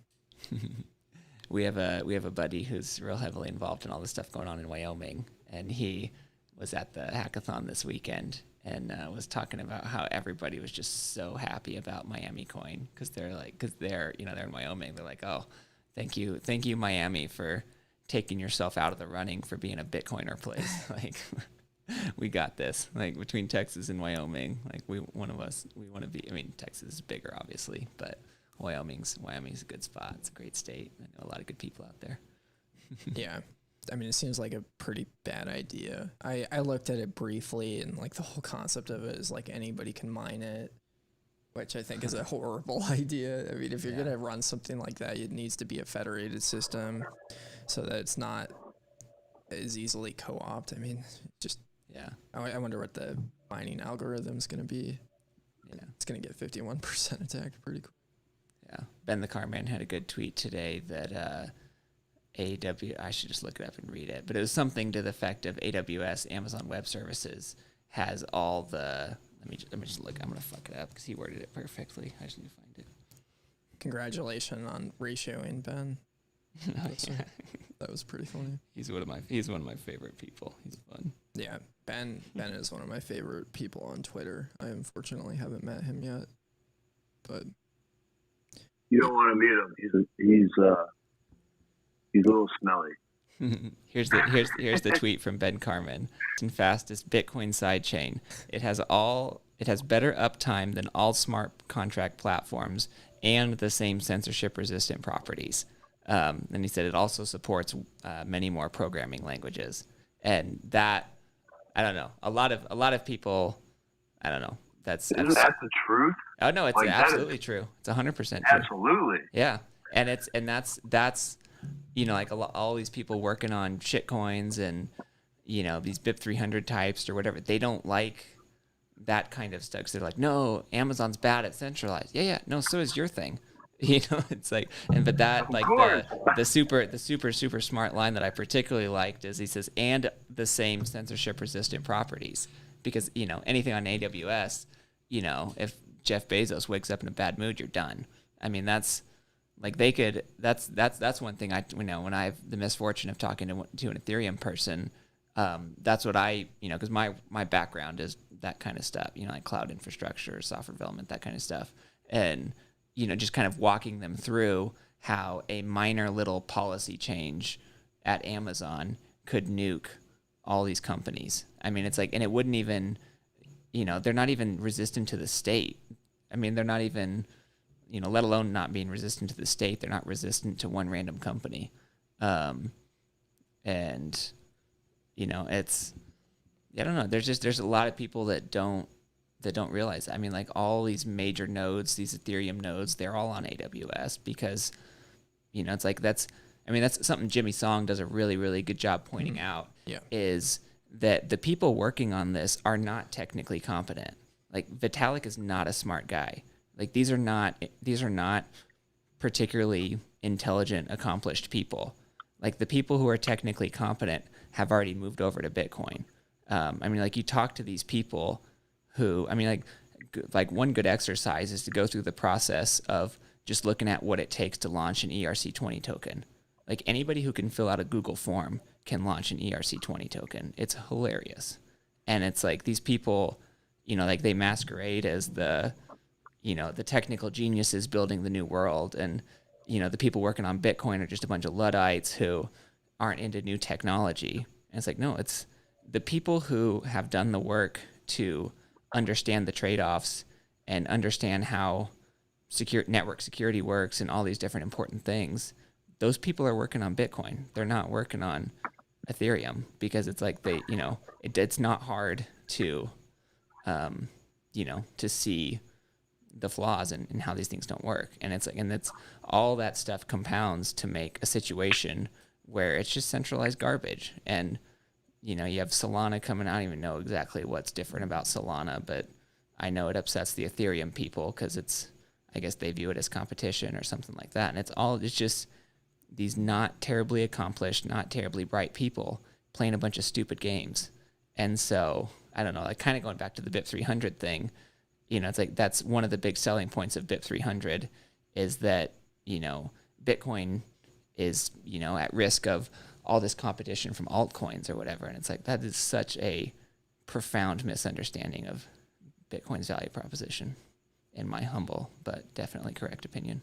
Yeah. Okay, so Lurk's on it, per usual.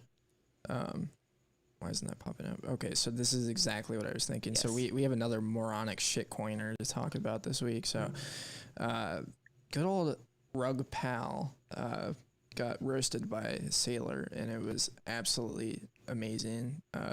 I tried to go and watch the full video, and you know, for like the first hour and 20 minutes, it was Sailor bragging about how much Bitcoin he's bought, and then which he deserves. He's bought a lot of Bitcoin. Big dick Sailor. But yeah, and then they get to this point where Michael just lays out like, you're a fucking idiot, Raul. You yeah, he said the only people that don't think these are securities are people that don't or the only people that think these are not securities is people who don't understand securities law. But yeah, I mean it with a lot of these, you know, shit coins, it's interesting to look at, like, are they being are they doing this to hurt people, or are they just so incredibly stupid and incompetent they don't realize what they're doing? And it was interesting to watch Raul's response, because he's like, oh, there's this antiquated securities law, yada, yada, yada. And Sailor was like, no, it's pretty cut and dry, black and white. If you have a bunch of something and then you go and you try and dump it on retail, like, that's a security. Yeah. I mean, go over to Max Kaiser's Twitter. I don't remember what day he posted this. I think it was, what's today, Monday? So he posted maybe Saturday or Sunday. He just made a short, quick, 1 minute video on making his own judgment comment on Raul's comment there. And he basically was saying that Raul is attempting to convince people to go back to the 1920s era, and of course prior to that as well, of the just asinine rule breaking and open door policy of your securities laws. What's the Howey test? That was done in like the 32 or something like that for the oranges thing. But Max does an excellent job on, very briefly, just slicing Raul Paul right down the middle of his neck, for just trying to convince people to say this is how securities, should operate. It's truly amazing that, for good or bad, I know going back to what you were talking prior of going live in Spaces here, I don't really know how to, the politicians have a love-hate relationship for me, but mainly hate. And that is somebody like a Gary Gensler. I did not meet him, but I did go to MIT and watch him talk in 2019. He really understands cryptography and how they can be applied into the financial market. And if somebody like that is sitting in that seat, and you are now sitting across the table from somebody like Raul and Michael Saylor, I think we clearly know which side he's going to pick. And then, Max and Stacey are just going to laugh their asses off at the inevitable comment that he'll make. But it's truly amazing how stupid these Wall Street people are. It is truly baffling. Yeah. How idiotic they operate. Yeah. And I think it's important too, because it's like a lot of, like, Mark Cuban made this point, a lot of other shitcoiners made this point. It's like, oh, Bitcoiners are anarchists until the SEC get involved, and now there's, the SEC's their little attack dog. They're sicking on somebody else, and it's, I think I can't speak for anybody else, but my interest in observing this phenomenon is, just like, we've known all along that these projects, if you want to come up with a nice word for it, have no state censorship resistant properties. Like, they have no ability to resist state censorship.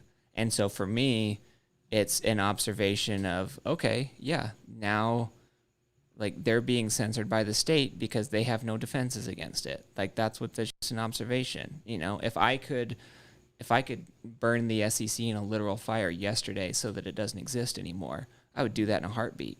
Like, I don't want these entities. I don't want them to exist. I don't want them around. Like, I'm not, cheering for them to go attack my enemies or anything like that. I'm observing that, these things are all set up in a way that they're extremely vulnerable to a state attack.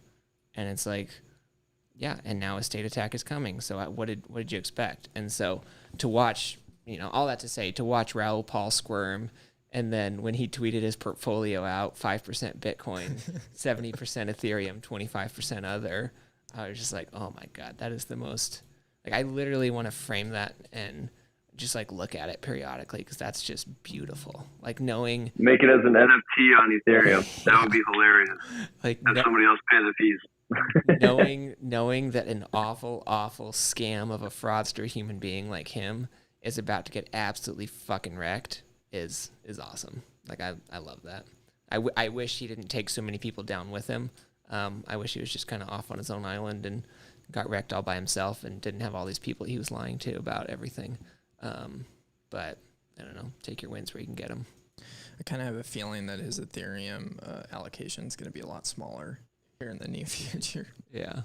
But yeah, he is just, we did our first episode on him. One picture of Vitalik in handcuffs and that price craters.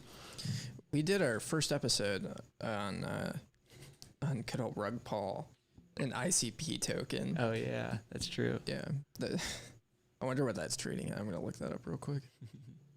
Lurk said, did you guys see the $23 million Ethereum trend? Yeah, that was, I believe that was Bitfinex. They had some Ethereum transaction where they paid a $23 million gas fee. I think it was a small amount of Bitcoin too. It was like 100,000, right? Or, was sorry, it? I think it was on Ethereum. a stable coin, I think. On a And, stable coin. Yeah, they fat fingered the fees. The dude sent it back though. He sent like $21 million of it back. Interesting. That's what I heard. Oh, but he kept the $2 million to Wow. process the transaction. I see. Yeah. However much, I don't know. Yeah. Really curious what ICP is trading at. I just keep going back to the Satoshi line of, like, if you don't understand this stuff by now, I truly can't help you. Mm-hmm. And I thank you guys so much for doing the meetup and being on Spaces here and, you know, live streaming the channel, doing better for all my meetups that I run, you know, so on and so forth. But there comes a point where you just can't answer the same fucking question to the same new people every time. It's not only tiresome, but you are sacrificing your own time by exerting that energy so many times to the same mindset of people. So I appreciate when you do the recordings and stuff like that of just, you know, go and listen to this. I literally don't have time to tell you about this stuff. If you don't understand that DeFi is a scam to get your value, I'm not even saying money because it's not money. It's all token bullshit, leverage on top of other token bullshit. It's just all a pyramid. And the problem is it works really well in bull markets. Everything pumps super hard. Mm-hmm. But we know at the end result, it's going to get you less Satoshis, and that's the opportunity cost. I have things to learn. I know everybody else in here has things to learn about Bitcoin. You don't have your multi-sig set up how you want. You're not running a 10 Bitcoin Lightning node or something like so on and so forth. Mm-hmm. How do you you kind of say it in a polite way, but also, you know, to the point being an asshole. I literally can't help you if you don't understand this. If you want me to sit down and talk with you, I need you to send me $100,000 check right now, and I will go and meet with you after that check clears, and I have purchased Bitcoin with that. Then I will come and sit down with you, and I will probably leave it to 4 words and say, have fun staying poor. 25, 50, 75, 100,000 a pop. Let's fucking go. And one approach I'll take that's slightly more generous than asking for $100,000 check is like give somebody a little book to read. Like Little Bitcoin Book is a good one. If you're talking, of course. Yep. Jimmy Song's another one that, He's the co-author of I that book. just don't have anything bad to say about that guy. I Love that guy. I love Jimmy Song so much. Had the pleasure of, being able to talk to him in person a couple of times. Like that guy's, you talk about just an awesome human being, an awesome Bitcoiner. That's Jimmy Song. So that one's a good one. Another of his, like if you're talking to somebody who's particularly religious, Thank God for Bitcoin. That's another fantastic one. There's different stuff. Like Stefan Livera just had Guy Swan on, and it's a really, really, really good intro podcast. That was a great episode. Everybody needs to go listen to that. Yeah, and so like something I'll do is I'll say, hey, look here, and I always have 4 or 5 copies of Little Bitcoin Book, and I'll if I'm at a party or whatever, yeah, I'll talk about Bitcoin. I love talking about Bitcoin. I'll talk to anybody. But if it's like starting to get into, well, I heard it uses too much energy. I heard the government's going to shut it down. Like I'll say, look, here's a book. It's like 120 pages. Read through this. Let me know what you think about it when you're done. And then if they actually care, they'll read 120 pages. If they can't read 120 pages, then stay stupid. What are we doing here? Yeah, stay dumb. Yeah, that's the, that reminds me. Bitcoin Kindergarten. Look them up on BTC_kindergarten. They host, great group. Yeah, they host a Wednesday night. I've been to probably 50% of them the last few months or so, especially. I went to a bunch when they started and then didn't go for a while. But yeah, fantastic group. If you're free on Wednesday nights, definitely check them out. Join the Discord. It's just a good group of people, and that's that whole thing. And that's a very that's a fantastic environment to kind of talk through or send people. Like the whole idea is it's just helping people understand Bitcoin a little bit better, and they're all a bunch of just wonderful, beautiful, toxic motherfuckers, and it's fantastic. Love those guys. Optimus, everybody else over there. Yeah, I loved last week's Bitcoin Kindergarten. Yeah, that was great. was Great so crew. fun. Lark was in there dropping Yes. some bombs. And then another good resource too to some people too is get them away from Altcoin Daily and all those bullshit channels and get them over to Simply Bitcoin. We've got Kanikarus, who's one of the hosts of that in the spaces.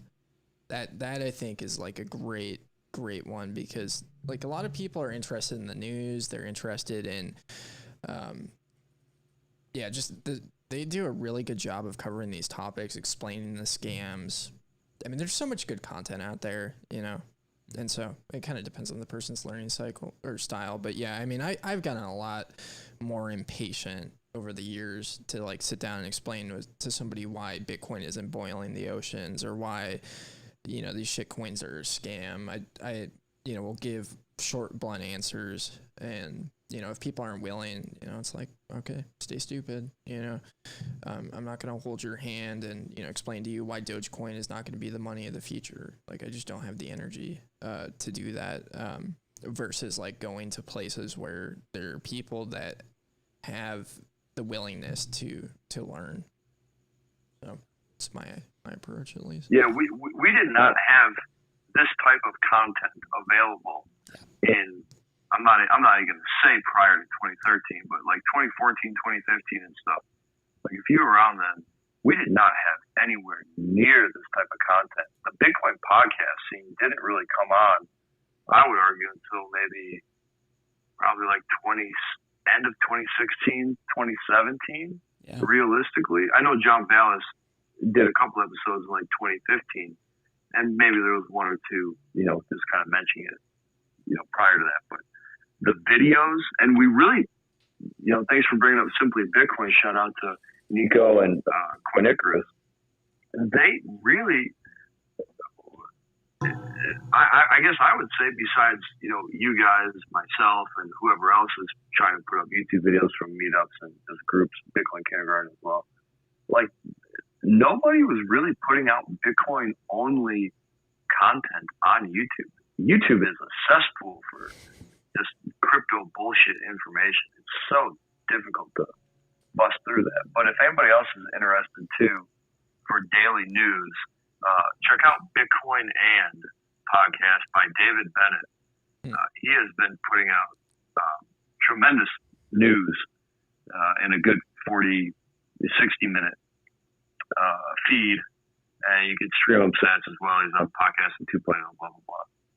But that's another great resource. But we are so blessed. Like the pre-coiners that are coming in today, like there's so much information available, guides, interviews, podcasts, books, just general content. It's truly a blessing to have. Rabbit Hole Recap, another good one out of Tales from the Crypt. RHR. Matt and Marty love those. Subscribing to Bitcoin Hands right now. Yeah. I'm a almost daily viewer of Simply Bitcoin. Do they do it every day? Almost every day. Oh wow. I forgot. Almost every day. Yeah. Huh. No, it's great. It's like a mid-morning ritual for me. I watch the Ron Paul Liberty Report and then I watch Simply Bitcoin. Nice. And shout out, I don't know if he's still there. I'm not looking at my phone, but again, shout out to you, Captain Youth, for putting out Bitcoin music. I know other people are doing that as well. Oh, but that's another thing that we didn't really have prior to, I don't know, 2017, 20 whatever.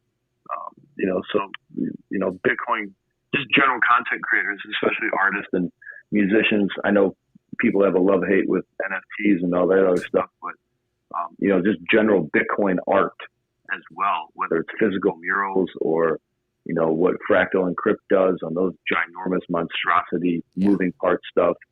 I mean, when I 3D print, I view all that as art.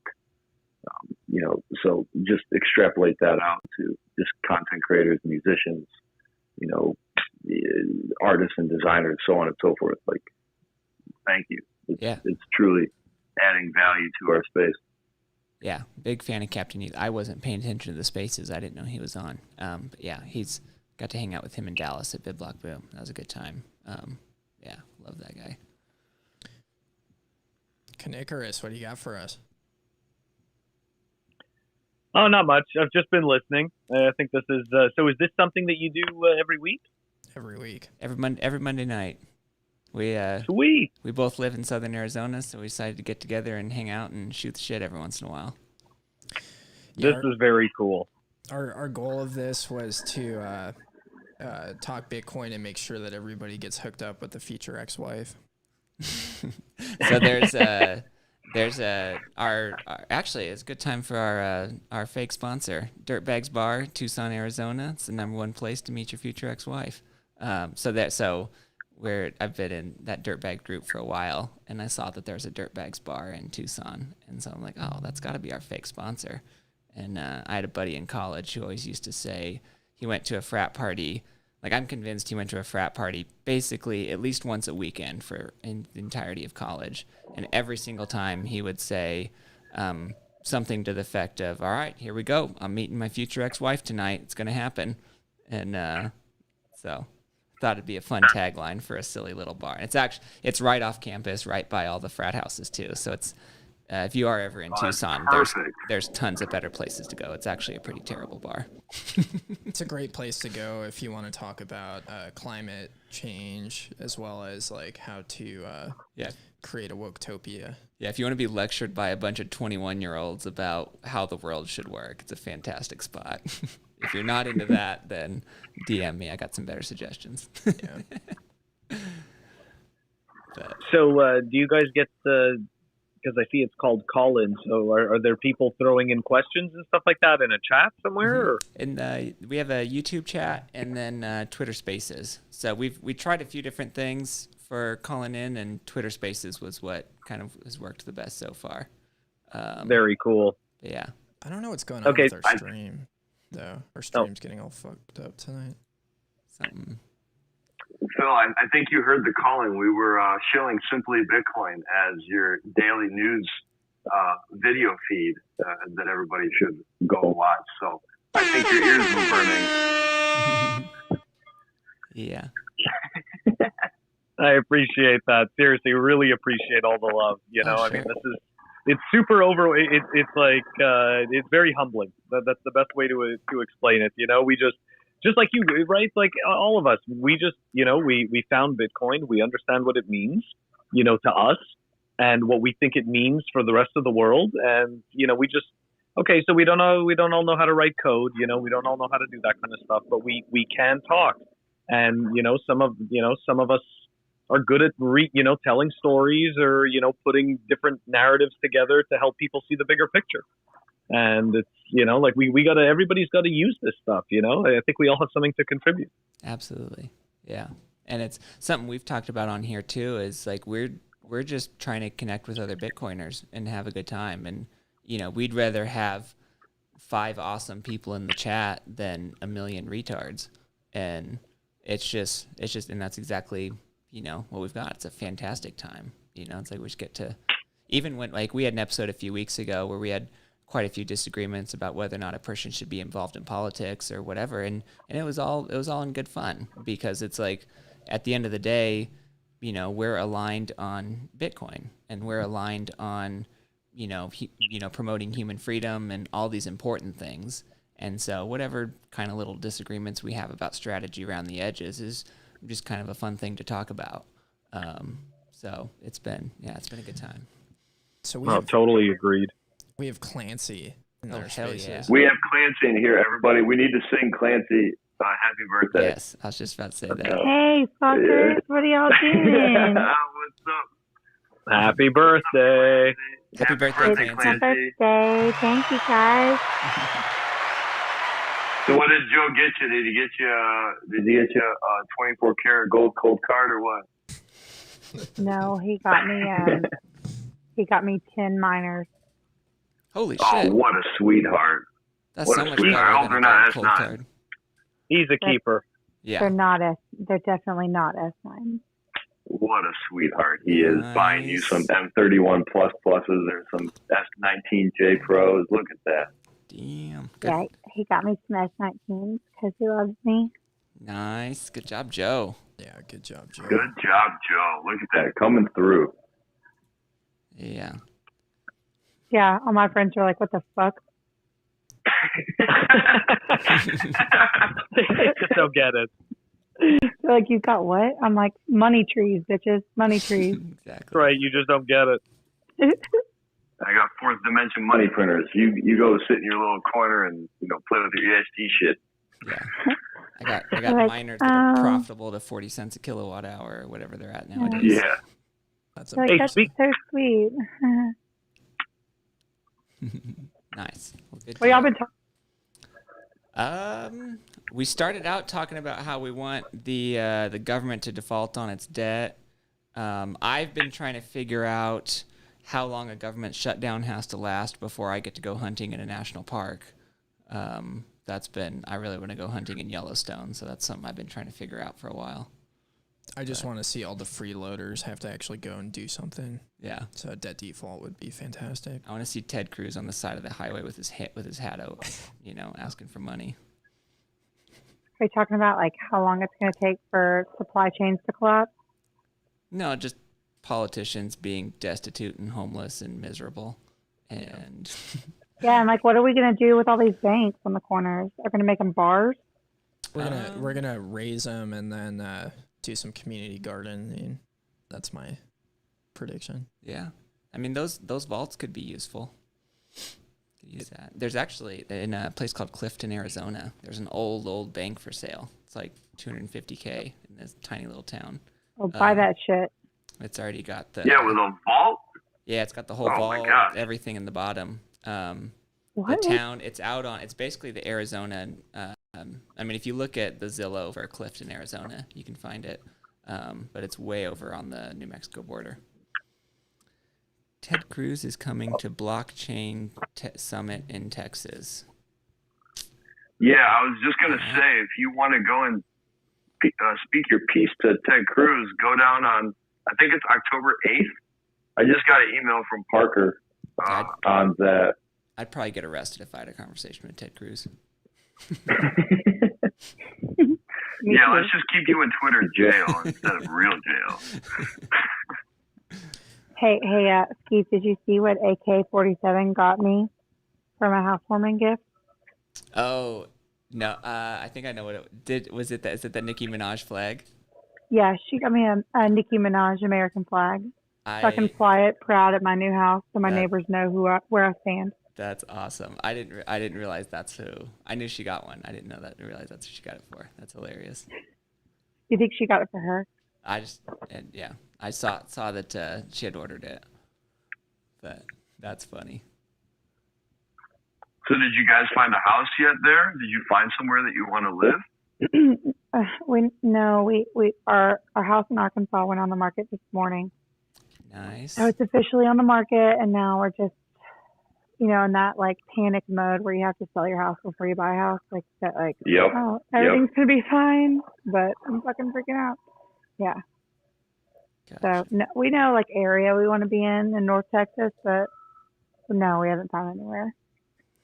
And fuck Bank of America. I can't believe that happened to you guys. Yeah. That's crazy. Yeah. Oh my God, y'all should have seen Joe losing his fucking mind in the Washington D.C. airport. I was like, this is so ironic. What is happening right now? Dude, if that was on pay-per-view, I would buy it pretty much no matter what it cost.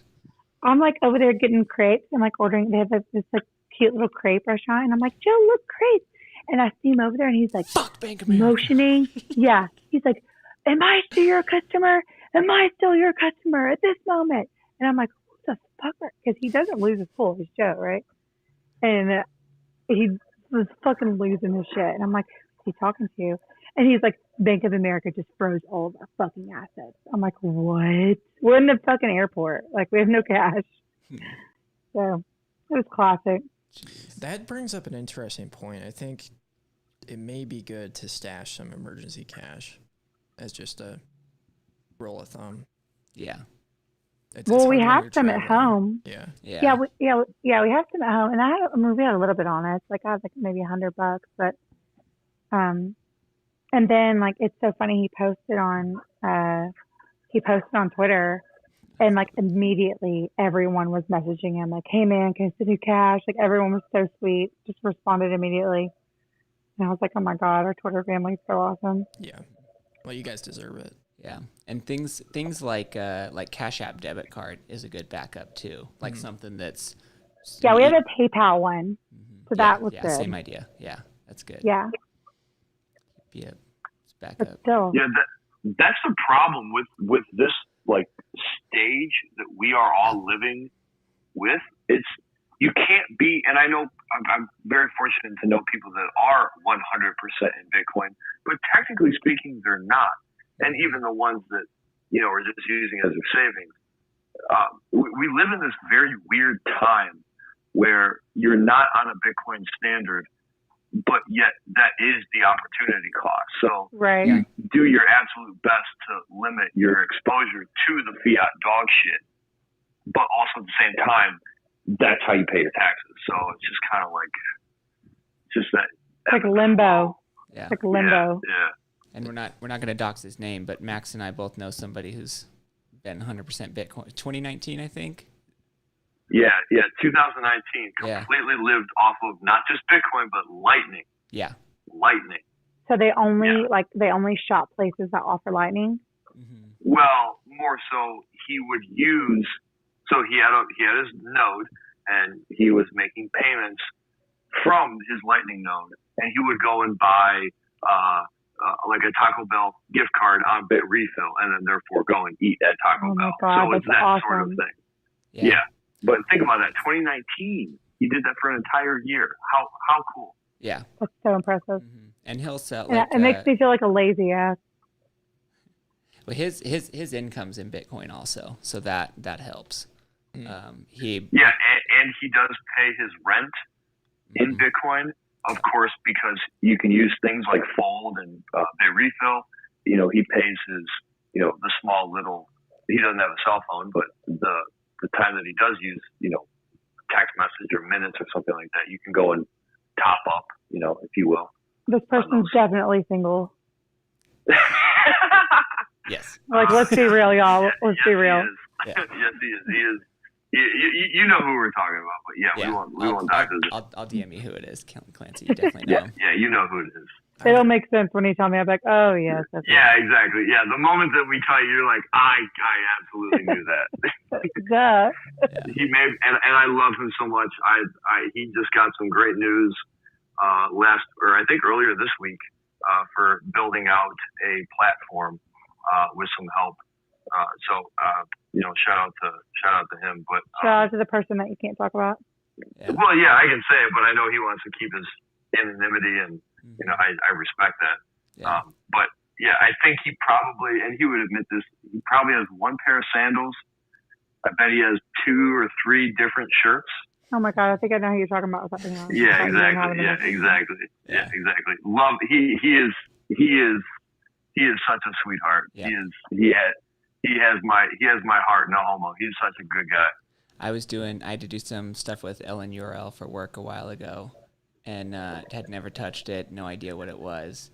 And I messaged him and I said, hey, I know, and I knew him pretty well, but it's like I said, hey, I know you've got a business doing this. Let me just, whatever your rate is, let me buy some of your time, because it's gonna save me a ton of time learning this stuff. And he was like, didn't want to, because it's like when a person has a business, I did that kind of contract work for a long time, and you're constantly getting people asking you to do shit for free. And it's like that's his business. I'm like, no, I'm going to pay you. But it was almost like an argument, like getting him to let me pay him for his time. Because he was basically doing a one-on-one lesson on a bunch of stuff, like answering a bunch of questions I had, tons of great information or whatever. And but Keith, why is your mic so shitty? Is it? I don't know. Like, why do you sound like quiet. you're in like a fucking can in like 1984? Is this any better? Calling from a landline. No? Oh, I don't know then. No. I thought you had like a podcast. I think the sound comes through Twitter Spaces, kind of weird. Oh, does it? No, you're lying because we all sound fine. I should have mentioned it in the beginning, but yeah, your audio on the. So all your friends are in here just lying to you?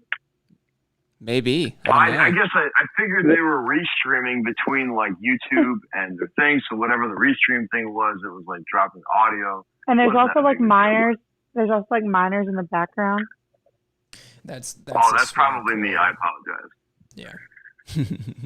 That's my I'll swamp mute cooler. myself. No, you don't have to mute yourself. I mean, I can walk into my. I don't know if you guys can hear that, but I can open up the door. I don't know. Can you hear it, Ron? I hear that now. Yes. We can Yeah, hear it. there you go. That sounds Yeah, like we won't get any. that sounds like a cyber hornet. Yeah, I heard it the second I logged on. I heard it. Yeah, I won't go any closer. It'll just rip everybody's ears off. Nice. Do you sleep near it? Clancy, I leave my door open, the fan's burning. Oh my god, I'm sure you do. Is it You hot as know fuck that- in there? Actually, it's not because it's cold. Yeah. But when I do, when it does get a little warm, I do open up the windows, and the AC sometimes still does kick on. So that is the problem. Yeah, I don't think I could pull that off with my swamp cooler. Yeah, All you right. guys need to look at immersion out in Arizona. Yeah. Your immersion setup. Yeah.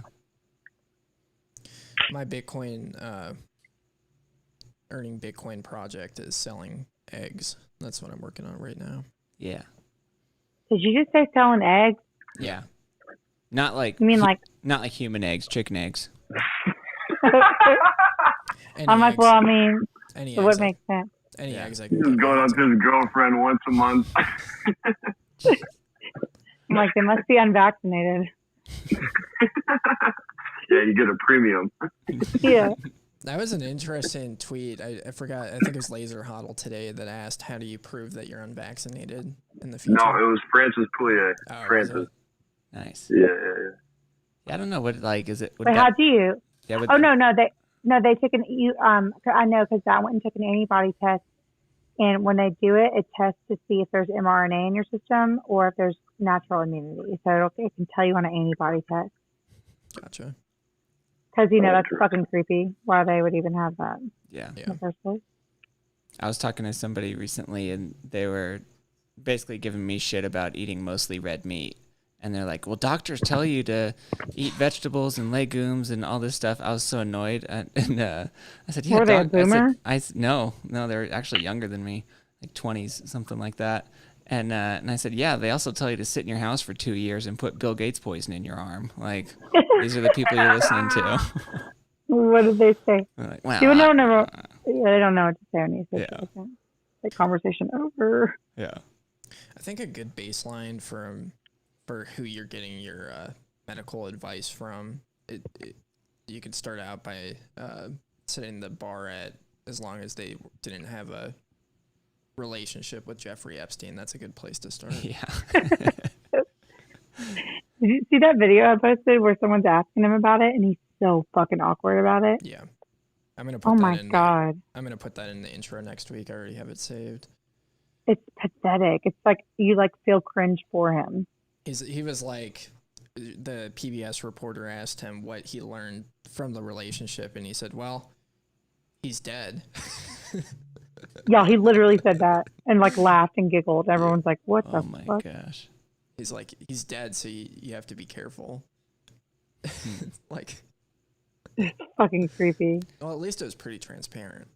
Have you seen Like that? me and Skeeth know that these things happen, but when he says it out loud, it's like, oh my Yeah. god, it's happening.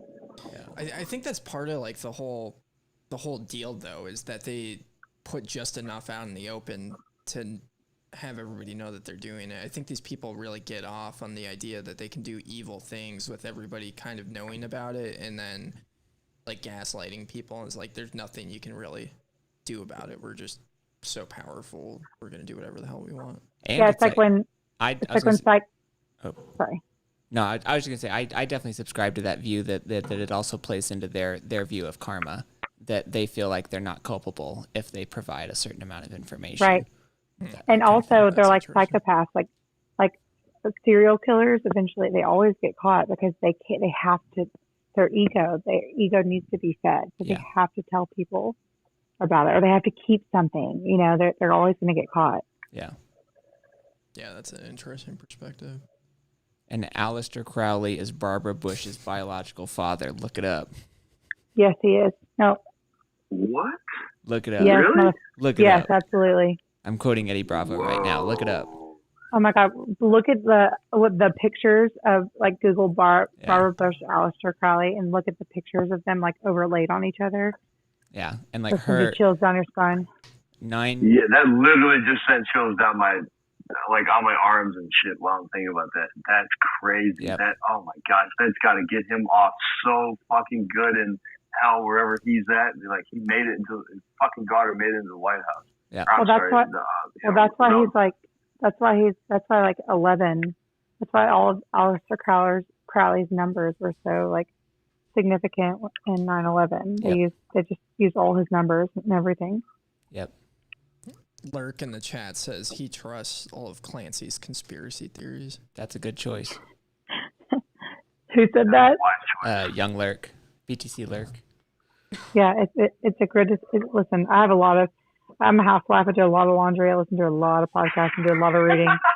Okay, a lot of time on my hands. You're on your shit, Clancy. You're on your shit. You know this stuff. Yeah.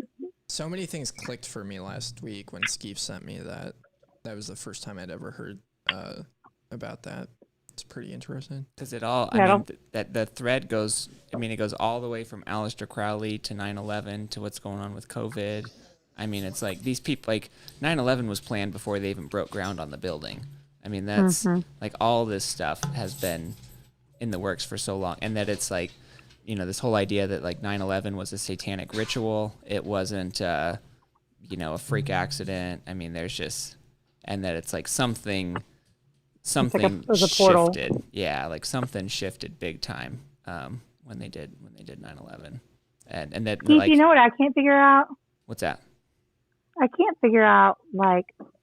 Okay, so we all know the Simpsons know everything, right? Yeah. But I can't figure out how the writer is tied into all this. Like, I know people say he's a time traveler and all this bullshit, but I'm like, I can't figure out, like, I can't find any good research on him, and he's so quiet. He's like lurking. Yeah. Yeah. Do you have anything about that? I don't, not him just being in on it in some way, and like part of that circle is my best guess, but I don't have a super strong view on how exactly that fits in. But I need to research this. Guys, I'll work on it. yeah. Yeah, come back next week with some detailed information regarding the writers on The Simpsons, where they tied in with 9/11. It's not just 9/11, it's everything. Yeah. It's Well, really yeah, it's fucking creepy. Yeah, Simpsons have one hell of a accurate track record. Yeah. Put it that way. A Scary. really good podcast, The Higher Side Chats. Clancy's the one that turned me onto that one. That's a for sure. fantastic podcast. Yeah, I've been The enjoying higher side? Higher Side, yeah, like Higher side? yeah, I'll check it higher out. HIGH. So it's because the abbreviation is THC. So he mixes weed and conspiracies, but he is like not like if you listen to him, you would not think that this guy's a stoner. I mean, he is. No, he's really based. He talks Yeah. all about like health and it's like, it's very full circle when you listen to it. And like Covers all the bases. He's built it up so that this podcast is like that's how 100% of his time is spent. And so he really puts a lot into it. It's a fantastic podcast. Yeah, There's doctors on there constantly. It's Yeah. super interesting. Yeah. We've Grant been Carlwood. We've been pretty light on conspiracy theories recently. We gotta bring that back. Yeah. Yeah, he said that people were kind of like, he said that he was so sick of just like talking about COVID so much that he like needed to take a break from it, which I don't blame him, you know? Yeah. Yeah. I'm in the same boat. I'm like tired of the vax and all that shit. Yeah, And it's because like- we're all living in a psyop. And it's like his audience already knew it. So it's like, oh, now it happened. We already fucking knew it was going to happen. So. Mm-hmm. Yeah. Yep. Pretty much. Babylon B, we were chatting Babylon B, but they did a really funny video this week about like some leftists that were really thrilled with the COVID restrictions that continued on forever. And it goes from them being forced to sit on their couches with masks to going to them being in their little Matrix pods. And it was really funny. Those guys are awesome. They do some really funny videos. But yeah. Well, I think we're at just a little over 2 hours, so I think we're going to start wrapping up. Are y'all recording? Yeah, we put it on YouTube. It's a YouTube stream and Twitter Spaces and Twitch and. Well, I guess I shouldn't have shut. Let's go. Tucson does all the technical wizardry. Well, you know, anything that you say, it's already being recorded anyways on Spaces and whatever. So Yeah, I think we all figured out through Skeef that not only is Twitter watching every single character that you send and receive in your DMs, but also you are being recorded and therefore data stored on their servers for every time that we talk in Spaces. So Yeah. wave to Jack and your CIA agent. My last I think account it's got funny moved that- for telling a fun story in DMs. You know, thought I was just having a good time. I think it's funny that people think that they live a private life, yeah, no matter what they're doing. we're going to get there though. We're going to make privacy great again. Yeah. Well, I mean, there's a lot of wins people can do, like using anything that uses local encryption is a massive win. Like anything that gets encrypted before it goes out into the ether. Bad word choice, but yeah. A great Twitter account for privacy tips and weather reporting is Markets by Lily. So, and also Matt Odell, and yeah, a bunch of other stuff. Yeah.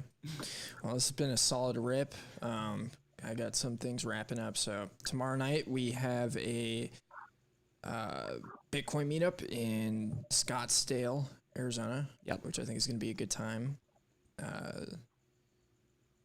We're going to be having a Halloween party in Phoenix. Is that 26th? 16th, I think. 16th. It's Halloween, which is great. I like to be out on Halloween if I'm doing anything. Christmas party happening early December. I forgot what the date was. I'm not even going to say because I'd just be guessing, but that's happening in Orange County, which will be cool. There's going to be a few of us that make the pilgrimage out there. We had a great meetup. I'll be out there. Yeah, we had a great meetup in Sierra Vista last weekend. We're taking the route of being a little bit more underground out there and not necessarily posting it because there's already kind of an established group of pretty hardcore people. And I think that's, kind of a good way to go about it. I think it's kind of an interesting concept to be creating these cells, underground cells of Bitcoiners getting together, and maybe the meetups can feed into that, but I think that's important with where we're going. They can still be infiltrated by feds, but I think it's a little bit safer. Yeah, you got any shout outs? Shout out to the Rogers family. Love those people. Yep. Clancy and Joe.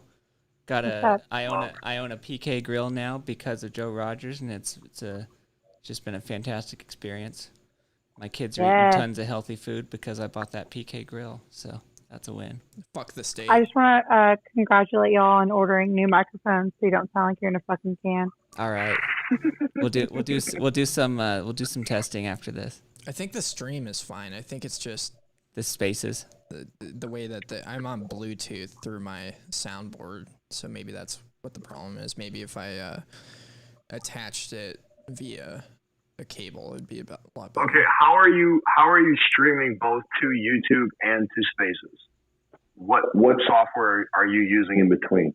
I have a Rodecaster, which allows you to pair your phone via Bluetooth, and so the sound goes into the computer, but then the sound also goes into the phone. So it's not necessarily, it's more hardware than software.